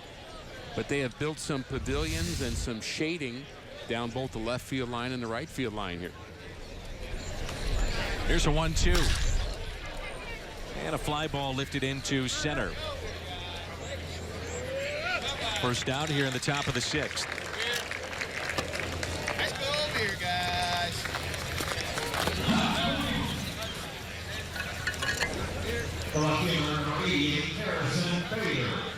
This is Harrison Bader. A lot of talk about Bader coming into this camp. One of the highly thought of prospects for the St. Louis Cardinals.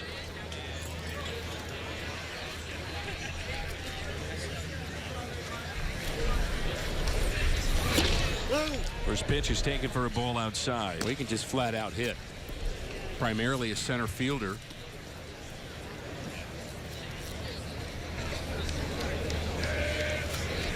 Baseball America has him rated as the 7th best prospect in the Cardinals system. And a high fly ball lifted out to deep left. It will carry out of here. And a solo home run for Harrison Bader. He had 16 a year ago at Springfield, added 3 more at Memphis, and his first of spring training 2017.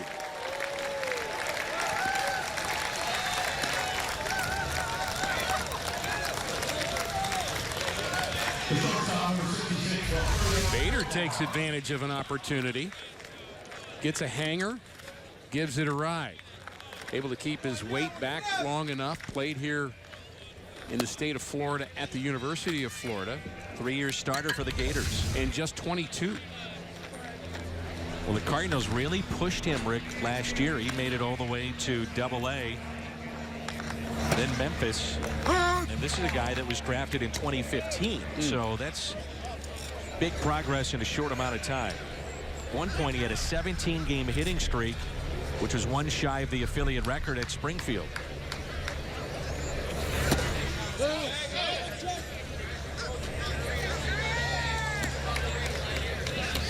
And Bader did take part in the Arizona Fall League.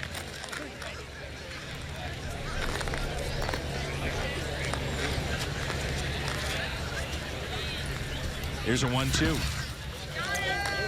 This is Wilfredo Tovar, who has played the past couple of innings at shortstop. He's from Venezuela. And Tovar, longtime minor league player. A little bit of time at the big league level with the Mets.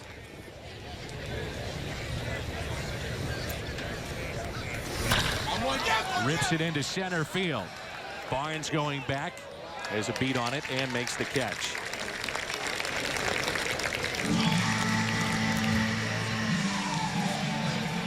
We get another look at Jordan Schaefer. Schaefer with a really nice play in center field. Really good defensive play for a pitcher. That's all I'm going to hear this summer. And I might remind you that they're athletes, Dan. Yes, they are. Without question. Didn't think I'd come back to that, did you? I knew you would. I don't forget. There's a strike to Schaefer. And for those who may have missed that, you made a comment early in the broadcast that player for the Marlins was a baseball player, but not only was he a baseball player, he's also an athlete. It was just for you. I was mildly offended. And tried to pin you on it, didn't I? Yes, you did. Schaefer made it to the big leagues all the way back in 2009 when he was with Atlanta. Also played with Houston and Minnesota. Last year was in the Dodgers system. 107th overall pick in 2005. So he's been in pro baseball for a long time. Breaks his bat and a ground ball that's hit to second. Our first look this spring at Harrison Bader. Makes a nice early impression with this home run. 7-6 midway through 6. There's some destination.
Garcia deal.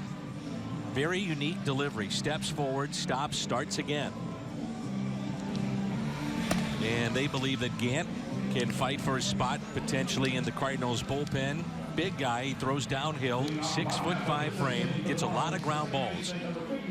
Low 90s fastball. He has what they call the Vulcan changeup, and that is his best pitch, and that's why he gets a lot of those ground balls. Hitters out in front.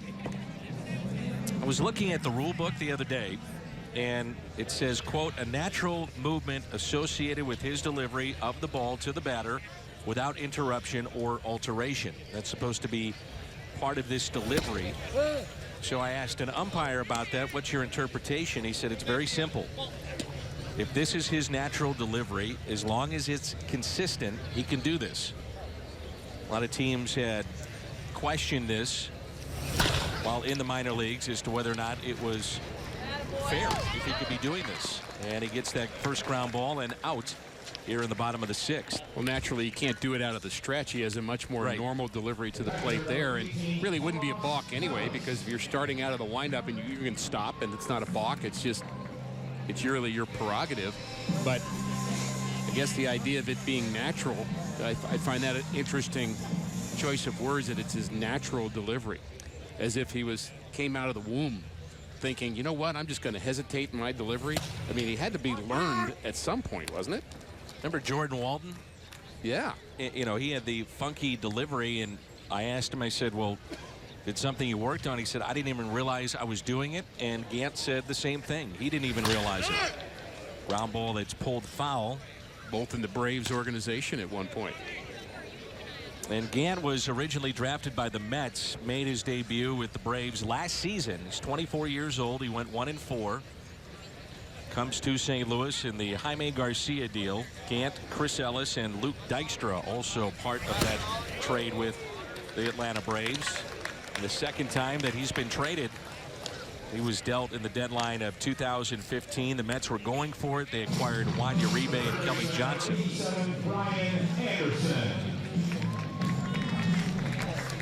He's averaged nearly 9 strikeouts per 9, used both as a starter and reliever with the Braves. 2 quick outs. And there's a strike. So last year at this time, Dan, if you and I would be talking about the Cardinals bullpen and somebody would say, what do you think of Matt Bowman? You and I might say, well, we've heard of him. We know he's a Rule 5 guy, but he became something much more than that. It'll be interesting to see who emerges that way this spring out of the Cardinals bullpen.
Brought to you in part by your local St. Louis Hyundai dealers.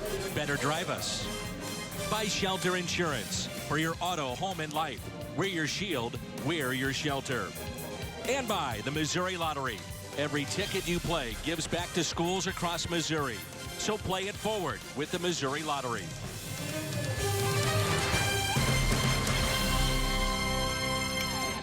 (7-6) Miami. Top of the 7th.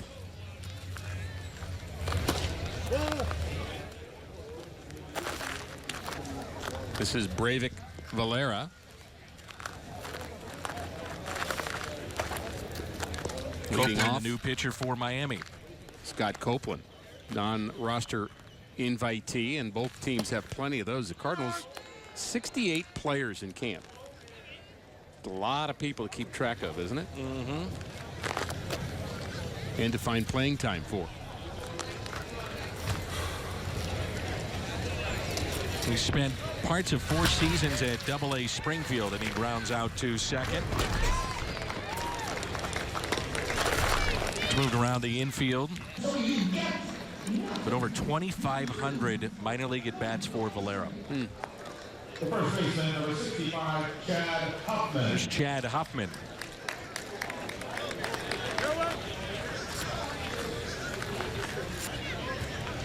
Mike Matheny entering his 6th year as the manager of the Cardinals. Goes by fast, doesn't it? Boy, 6th year. Wow. He's the only taken in the dirt. Only manager to lead his team to the playoffs the first 4 seasons as a big league manager, and he was, you mentioned it earlier, 1 game away from doing it 5 straight seasons. Here's a 1-0 pitch. Taken inside. We've talked about it, but Ali Marmol is the new first base coach from Mike Matheny. He was a 23-year-old infielder for Palm Beach when he was released by the Cardinals. Former 6th-round pick in 2007 out of the College of Charleston. Never hit better than .221, but the club always felt he was going to be a coach in their system and gave him the opportunity, and here he is in the big leagues.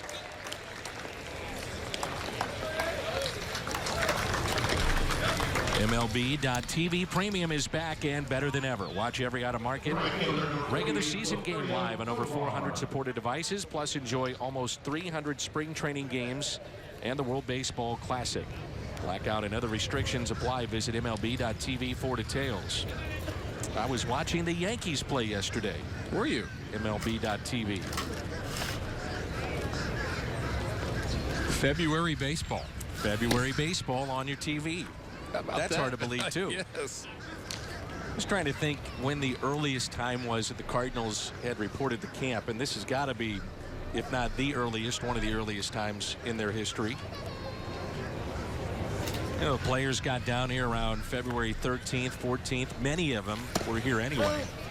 Well, yeah, and they do come here anyway, and that's not a new thing. A lot of players would come down for the month of February anyway, at least. They'd get down here early to get used to the climate and get used to throwing and working out in Florida, wherever they may be from. But I think baseball is moving towards starting spring training and the games a little earlier, long term, so that the season can start earlier, so that they can have more off days during the season. That's one of the movements that's going on in baseball, long term. Next year, by the way, the games will start 4 days earlier. So what that does, it allows for 4 additional days off. And now Todd Cunningham is hit by the pitch. Baseball also looking at some special event games. As a matter of fact, in 2019, they're looking at playing some games in London, which is obviously unique to the game of baseball. But next year, because of the collective bargaining agreement, one of the things that they're trying to do is to make sure that travel is as easy as it possibly can be for players, you know, and also to generate more off days in the season. Players, if it's easier travel, maybe the injuries go down. Right. That's something that is beneficial for both sides. Right. Keeping players on the field. I think everybody wants that end. I think we also want, of course, the travel to be good for broadcasters. I think that's Absolutely. key. But really, the owners understand how much they've invested in these players, and the players understand how short their career is. I was happy to see that the negotiations were so simple, not simple, but they weren't very argumentative. There wasn't a lot of back and forth between the owners and the players, and it was pretty benign this time. I liked it. You were part of some of those negotiations when you played. Yeah, some of them weren't quite so friendly. Easy and No, nice. right. Well, I think the one thing you have to remember is that both sides realize everybody is making a ton of money. So while we can tweak it, let's make sure we stay on the field. Probably should have realized that a little sooner. Right. There's a base hit for Carson Kelly into right field. And the bases will be loaded for St. Louis.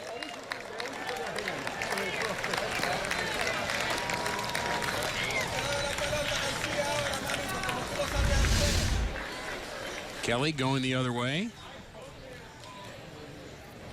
Not really a power hitter. For those wondering a little bit more about Carson Kelly, you mentioned him being a top prospect, but that has as much to do with his defense as anything else. He was a Gold Glove winner in the minor leagues. Even though he was not signed as a catcher, you also mentioned that. But he had a couple of rough years with the bat first couple of seasons. Sure did. This is Anthony Garcia. We saw him a bunch last spring. 25-year-old that was selected in the 18th round in 2009. Split last year between Springfield and Memphis. 37 games at Springfield and 70 at Memphis.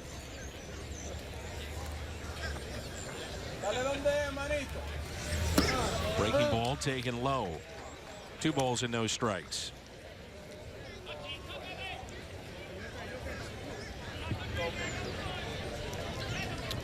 We touched upon it briefly, Rick, but the loss of Jose Fernandez, you know, to that organization, he was the drawing card for so many.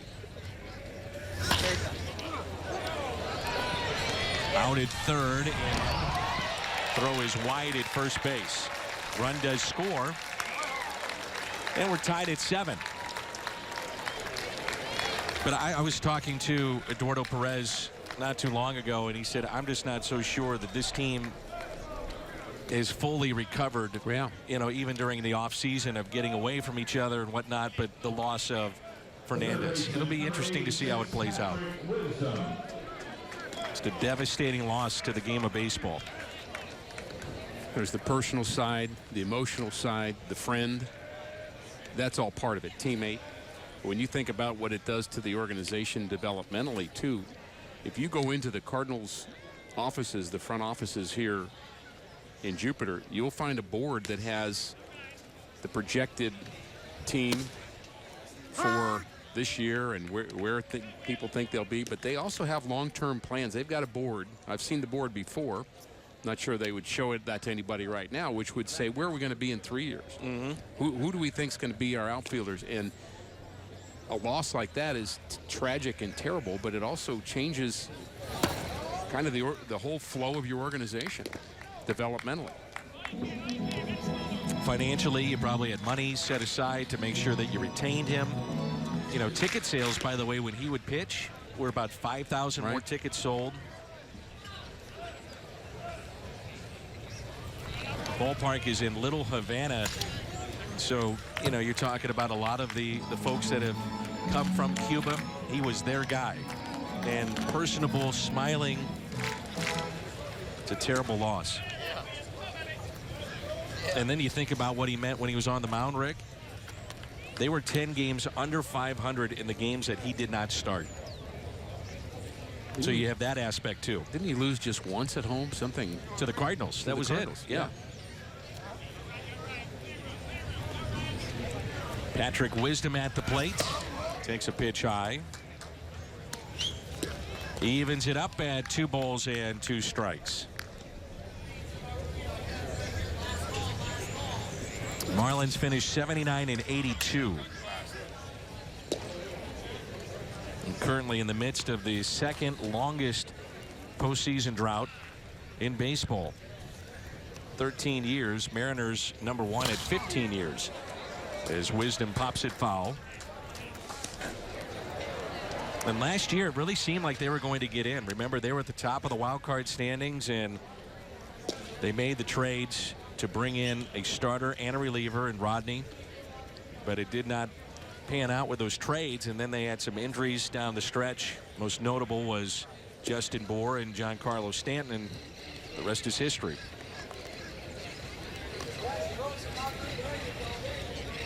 The 2-2 again. Now time is called.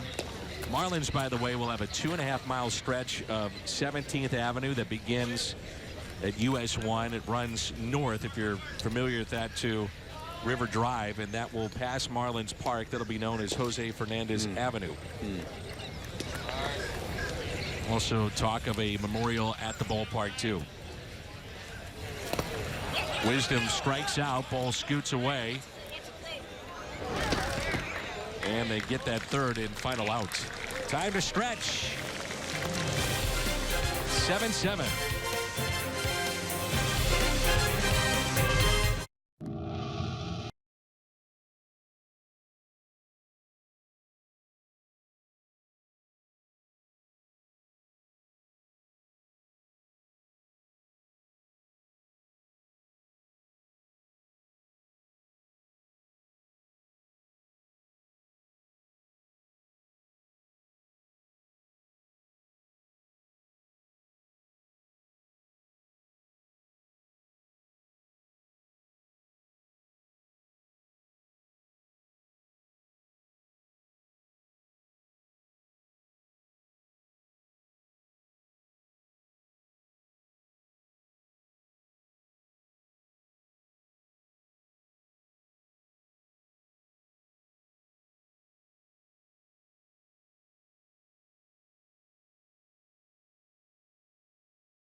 Tosses, and we're tied at 7.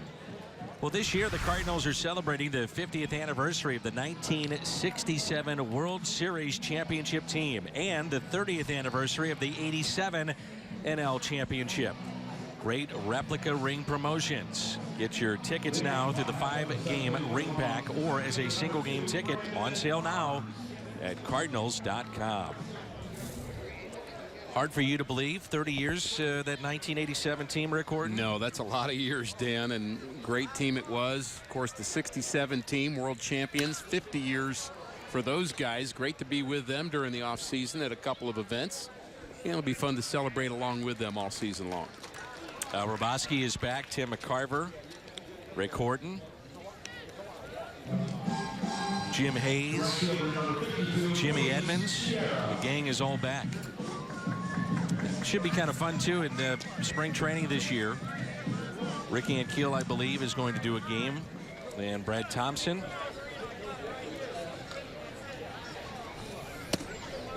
That pitch taken low. 7-7 our score. This is Sierra at the plate. Gant, his second inning of work. It's been 4 up and 4 down.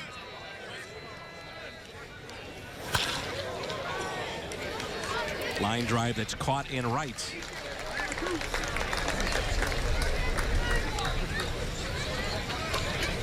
Well, Gant looks good. 5 up, 5 down, making it look easy. It's not.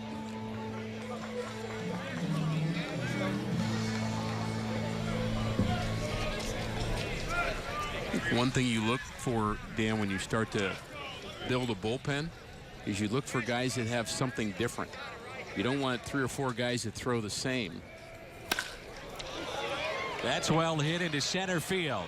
At the track, it's at the wall, and it's gone. Long home run. And that's not one of the differences you're looking for.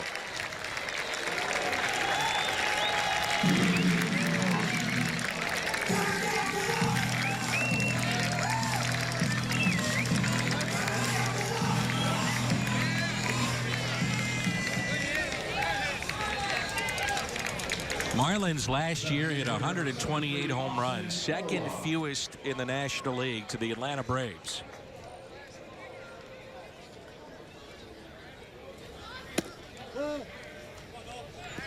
Well, as Rick told you earlier, you're just not going to see a lot of home runs in this ballpark. Telling you, the ball's juiced, Danny. It is jumping today. It's a very warm day. And as we talked about, it's one of the hottest days we've had in camp so far. Many times that flag, Old Glory, is coming towards us. We're behind home plate. It blows in.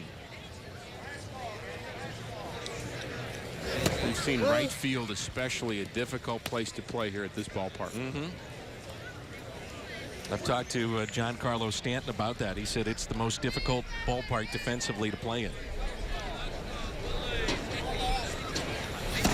A lot of left-handed batters say that they struggle with the backdrop against a lefty.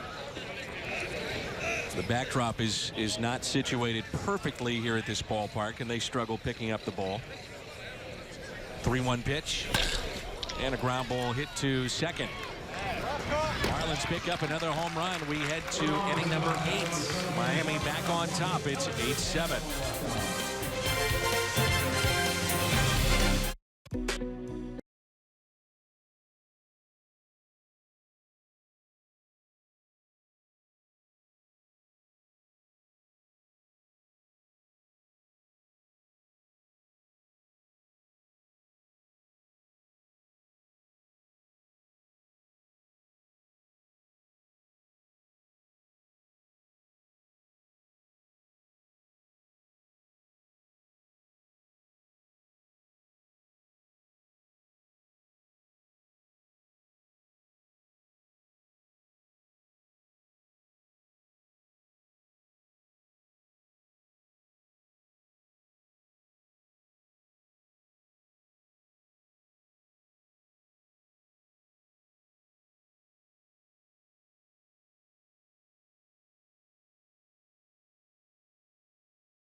Severino Gonzalez takes over for the Marlins here in inning number 8.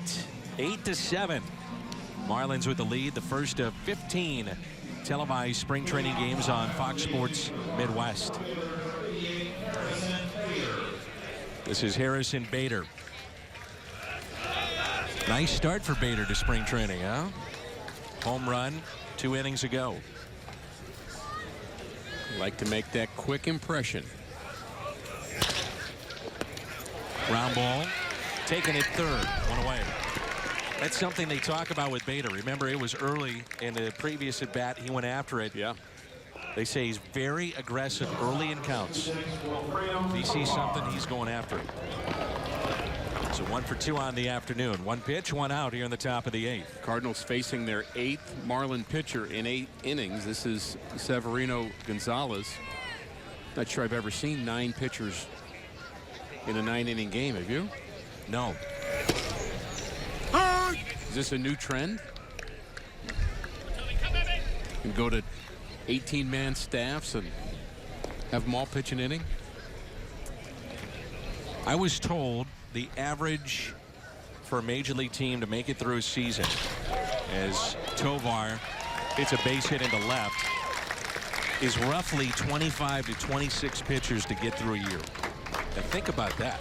I mean, so what it tells you, you better have depth. You better have guys like Gant and Gomber and other players that are ready to step up when the call comes to be able to participate effectively at the major league level. Got a chance to talk to a lot of those guys from the '67 World Champions. I believe they used 16 pitchers Total, and 2 of them threw less than 5 innings.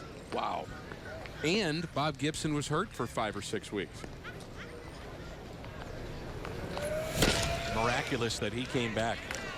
So much to celebrate about that season. Orlando Cepeda, of course, Mike Shannon, part of that team. Roger Maris. Dick Hughes. 16-game winner, I believe. Led the team in wins. Nelson Briles. This is Magneuris Sierra.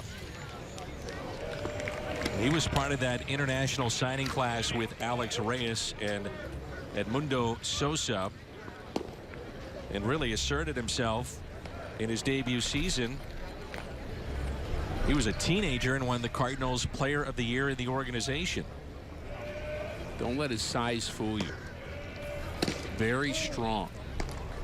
The thought about Sierra is he may look slight, but incredibly quick hands and powerful. The forearms are huge. You shake hands with him, you realize he's got a vice grip. Listed at 5'11", 160. He is a superior defender too, and his first year was 2014 in the Gulf Coast League. Won a batting title, hit 386.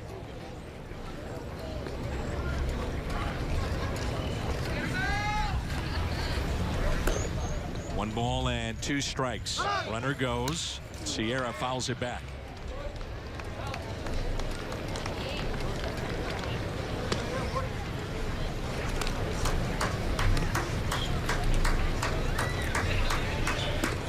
In 2015, he was in Peoria and Johnson City last year.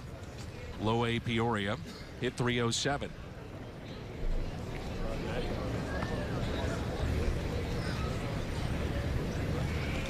It's another 1-2 pitch to Sierra.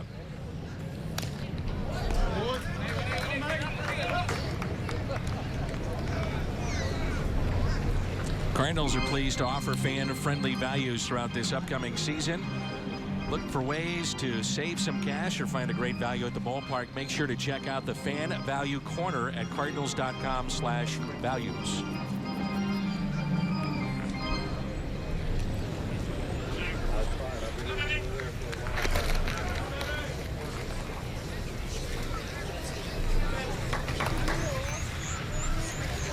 And the 1-2. Sierra swing and a miss. There's 2 outs.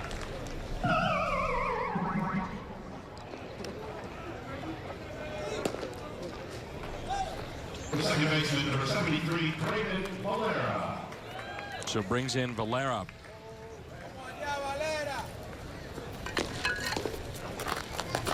'73 games last year at Memphis. He had 341. 0 for 1 today. They talk about him not being very flashy, but they say, a quote that I got from somebody in the Cardinals front office, he is a baseball player. Not flashy, but gets the job done. Runner goes, good jump, throw down to second. Not in time. You know, that's one of the best compliments a player can get, when somebody just calls him very simply a player. That's internal code for you do things right. Cardinals pick up another stolen base. Close play at the bag.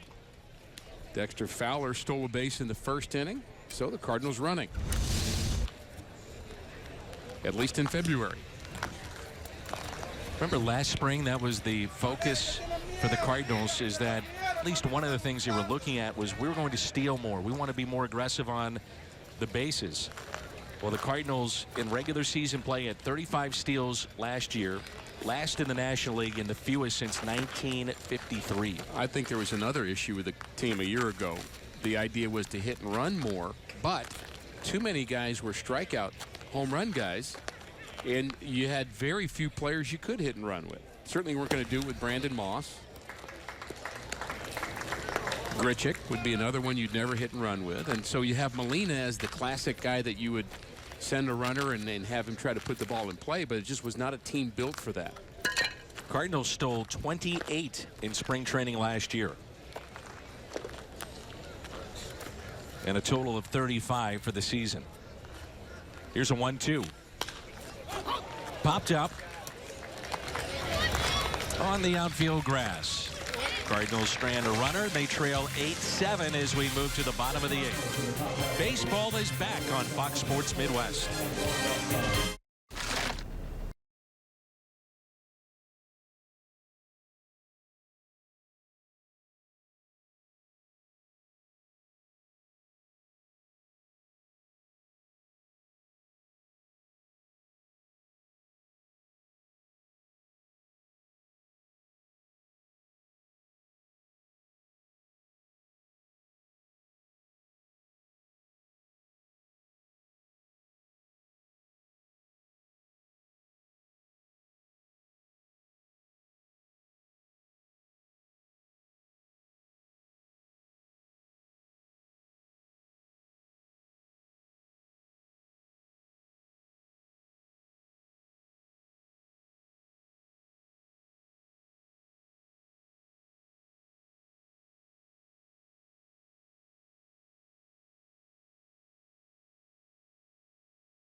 Promotional schedule features 8 bobblehead giveaway dates, including a unique Carlos Martinez and Matt Carpenter double bobblehead, 2 final out bobbleheads, and more. Get your tickets through one of the 5 or 10 game promotional packs or as a single game ticket, on sale now at Cardinals.com.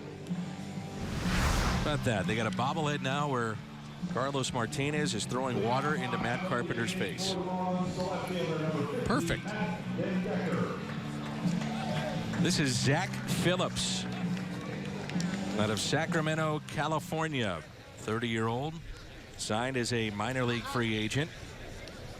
Cardinals become his 6th major league organization. He's been with the Rangers, the Orioles, Marlins, White Sox, and Pirates. Also spent 1 year in Japan. That was in 2014. He gave up a home run in September a year ago on the 30th of September. Final home run as a member of the Cardinals at Busch Stadium for Matt Holliday. For me, it's one of the greatest sporting moments I've ever seen. It was awesome. It was really good.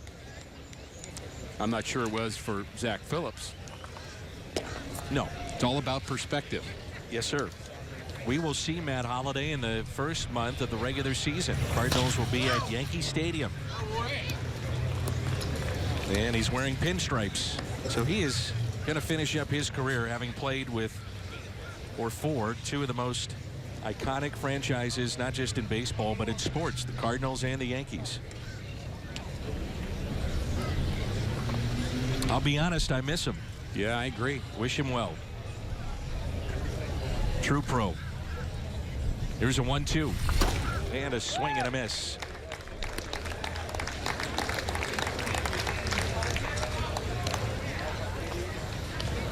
The shortstop, number 78, JT Riddle.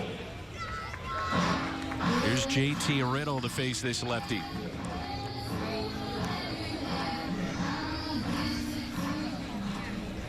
So the Cardinals are going to spend over 6 weeks in terms of spring training and exhibition games.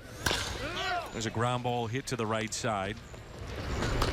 Cardinals will play at both affiliates, Springfield and Memphis, to end up the spring training portion of these exhibition games, and then open up Sunday Night Baseball against the Cubs. And once again, we will have that pregame ceremony for you on Fox Sports Midwest. And plenty of spring training programming as well. 15 games, many weekend games on Fox Sports Midwest. In fact, tomorrow Mike Myers will be making the start. Mike Matheny has announced him as the starter in our game that we're telecasting tomorrow. And then on Monday, the Cardinals have a split squad game already early in spring training, which is really odd. In fact, Mike Matheny, talking about that today, said that's going to put him in a bit of a bind for having enough pitchers to throw 18 innings on day 3. That is a bit of an issue. So the Cardinals have brought in a few extra pitchers in the last couple of days just to make sure they have those arms available. But 2 very important pitchers pitching on Monday, Lance Lynn and Michael Wacha. Who are you most excited about watching this spring? Lance Lynn? Yeah. He'd be on my list. Yeah. I think the most intriguing guy for me, and I've seen him already make an impact in this game, Jordan Schaefer. Just to, you know, you just don't see that every day. A guy playing center field, making a diving catch, and then all of a sudden, a couple innings later, he might be on the mound in a major league game. That's impressive. Interested in watching Matt Adams. That's another name that's on my list. Dexter Fowler, an obvious choice. New uniform, new place for him. 2-2. Ground ball to third. Wisdom up with it, and a 1-2-3. We head to the ninth. 8-7 Miami.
Cars and trucks of the St. Louis Cardinals. And buy Steak and Shake. 24 meals under $4. New pitcher for Miami, Brandon Cunniff. He pitched with the Atlanta Braves a few seasons ago, made his major league debut, and trying to make the Miami Marlins roster as they begin their season in early April. Overall record in the big leagues, 4-2. And Chad Huffman will be the leadoff man. First of many games, Dan, for Cardinal fans to enjoy your play-by-play. How many years now for you? This is number 20. Number 20. Congratulations for that. Looking forward to hearing you and working with you all season long. We have a lot of fun, don't we? We do. I was trying to think earlier for you, how many spring trainings now? Player, broadcaster? You make me do some math here. I Gotta be close to 30, right? I missed a couple in the late 1990s, but that's what you call your dark period. My dark period. Now, the players would say that when you go over to the media, then you're on the dark side, really. But my dark period when I was kind of disconnected from the game, but 1980 till now with that 38 minus 3 or 4, I guess 35 years of spring training. Yeah. From St. Pete now to Roger Dean Stadium in Jupiter.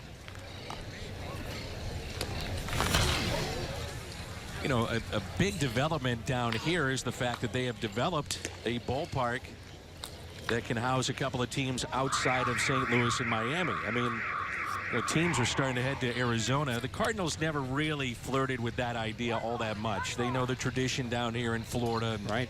You know, getting ready for spring, and then ultimately spring training, then heading north. But now that you have Washington around this area, Houston, talk of Toronto, the Nats and the Astros sharing a place in West Palm, and you see how that is going to help the Cardinals in terms of having more teams to play, and it won't be the Marlins all the time. They do have 7 games against the Marlins this year, but it's easier to travel close by here and to play other teams. It doesn't get as monotonous for them.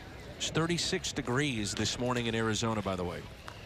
A little chilly. Not here. No, sir. Beautiful weather. Here's a 1-2. Mike Matheny gave the team the day off yesterday. Traditionally, he has done that before the games start. Give his club an off day. It was rainy the day before, and they had that crazy escape room field trip that all the players went on. I say crazy, but fun, actually. Bonding, team bonding. Team bonding experience that the players are raving about as being really a terrific thought, something out of the box. I think myself, you, Hungo, the cat need to get together for a little bonding. I see you guys enough. Now you have to solve puzzles together to get out. Otherwise, you have to stay in the room. We'd be stuck. Or you're done. We wouldn't have a chance. I don't know if we would escape, but we would laugh a lot. Oh, we have a lot of fun. Oh, man. Why wouldn't we? Yep. And a strikeout to start the night. This copyrighted telecast is presented by the authority of the St. Louis Cardinals. It may not be reproduced or retransmitted in any form. And the accounts and descriptions of this game may not be disseminated without the express written consent of the St. Louis Cardinals. Glad you're with us. Rick Horton, Dan McLaughlin with you. The first of 15 is spring training telecast on Fox Sports Midwest. I think for our fans back at home, it's just great to see sunshine, nice weather. I understand it's cool back home, if not cold. But back to what is a fabric of our community, which is Cardinals baseball.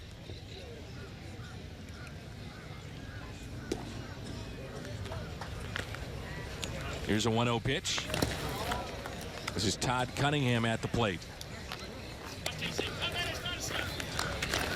Every year, and you've talked about it before, it's like a book. You know, this is the first chapter of many throughout the season, and the ebbs and flows, the ups and downs, the great stories that come out of a season, like Aledmus Diaz a year ago.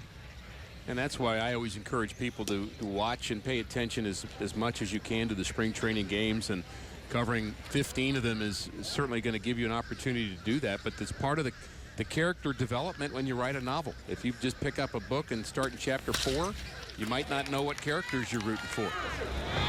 This is part of it. Love seeing the young players. Definitely. You know, we've heard about these players. We hear about the draft and different players that are moving along in the system, and then you get a chance to see them in big league games. For instance, Carson Kelly right now digging in. You know, we saw him in spring training a little bit last year. Not a lot, but a little bit. And all of a sudden, he's making a debut in Pittsburgh and knocking a double off of Antonio Bastardo for his first major league hit. As you can look at Tommy Pham, who's at the on-deck circle. That was a nice moment, too, wasn't it? Sure was. Luke Weaver making his major league debut, and his parents in the stands at Wrigley Field.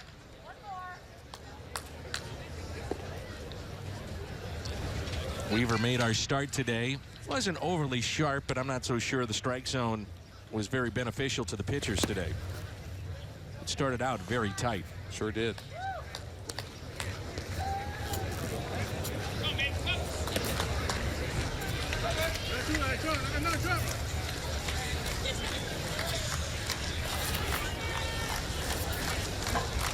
One ball and one strike. Cardinals down by a run.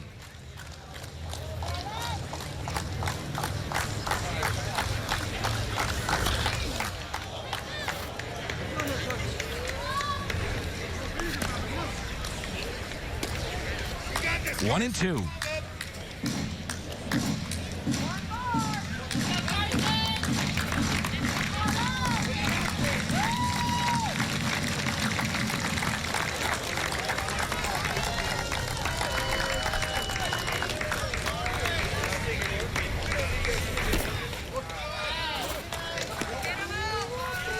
Interleague play this year, the American League East. Trip to Boston, right? Yeah. Baltimore. This will be our first time seeing the new Yankee Stadium, which opened up in 2009. Taken low. Count runs full.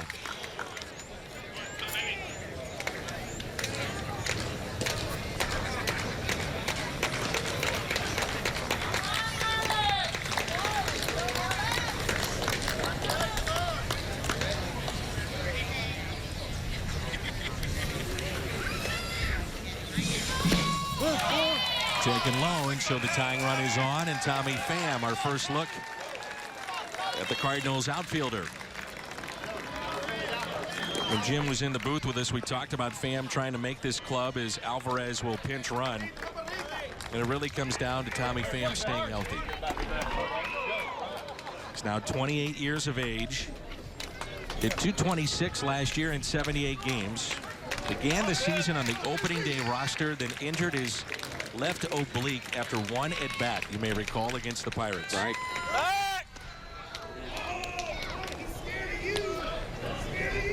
The year before, he got hurt running down the left field line here in a spring training game. Last week of spring training, I believe. And was having, you could make the case at that time. Spring. Yeah, the best spring of anybody. Tommy started all three outfield positions last year, 25 in center field. That was his most starts in terms of where he was positioned. When he's locked in, he's a dangerous at bat. He had a stretch, Dan, last year, and I won't get this exact, but maybe about 8 at-bats where he had 3 home runs, 3 doubles, a triple, and a couple flyouts to the warning track. It was unbelievable. Against Milwaukee. Milwaukee, exactly.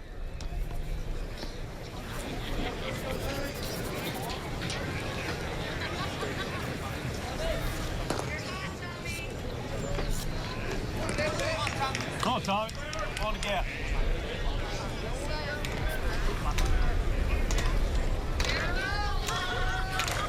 And stop. Pitch taken just outside. Stop him. Stop him.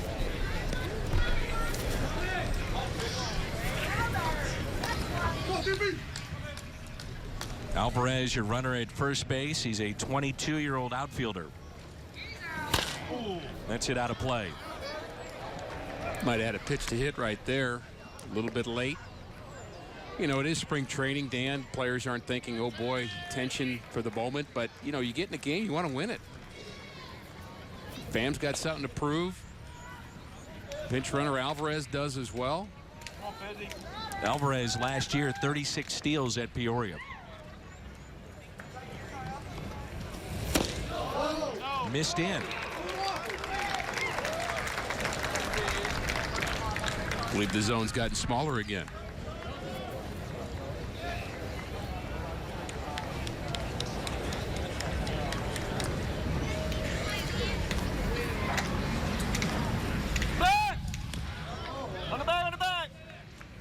back in safely. Alvarez was added to the Cardinals 40-man roster in 2016. And then rated as the Cardinals' 10th best prospect by Baseball America.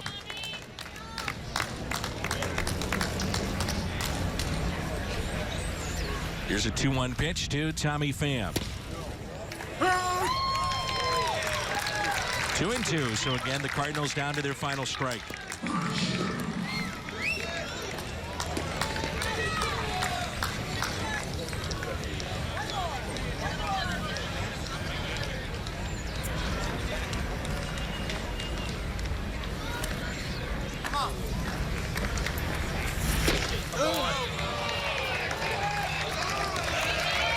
Umpires, of course, rotate. That's, I believe, Vanover behind the plate now. Umpires will rotate throughout the game. Kind of a typical thing for them to do. All 4 of them are here now. Gee, Brandon kind of muttering to himself. You don't think it's important for him? He's trying to make an impression, too. Of course. 3-2. And a swing and a miss, and he strikes out Tommy Pham. And the game comes to a close. The first of 15 in the books for this spring training on Fox Sports Midwest. We'll be back to wrap things up in just a moment. Our final, the Marlins 8, the Cardinals 7. Back with more in just a moment.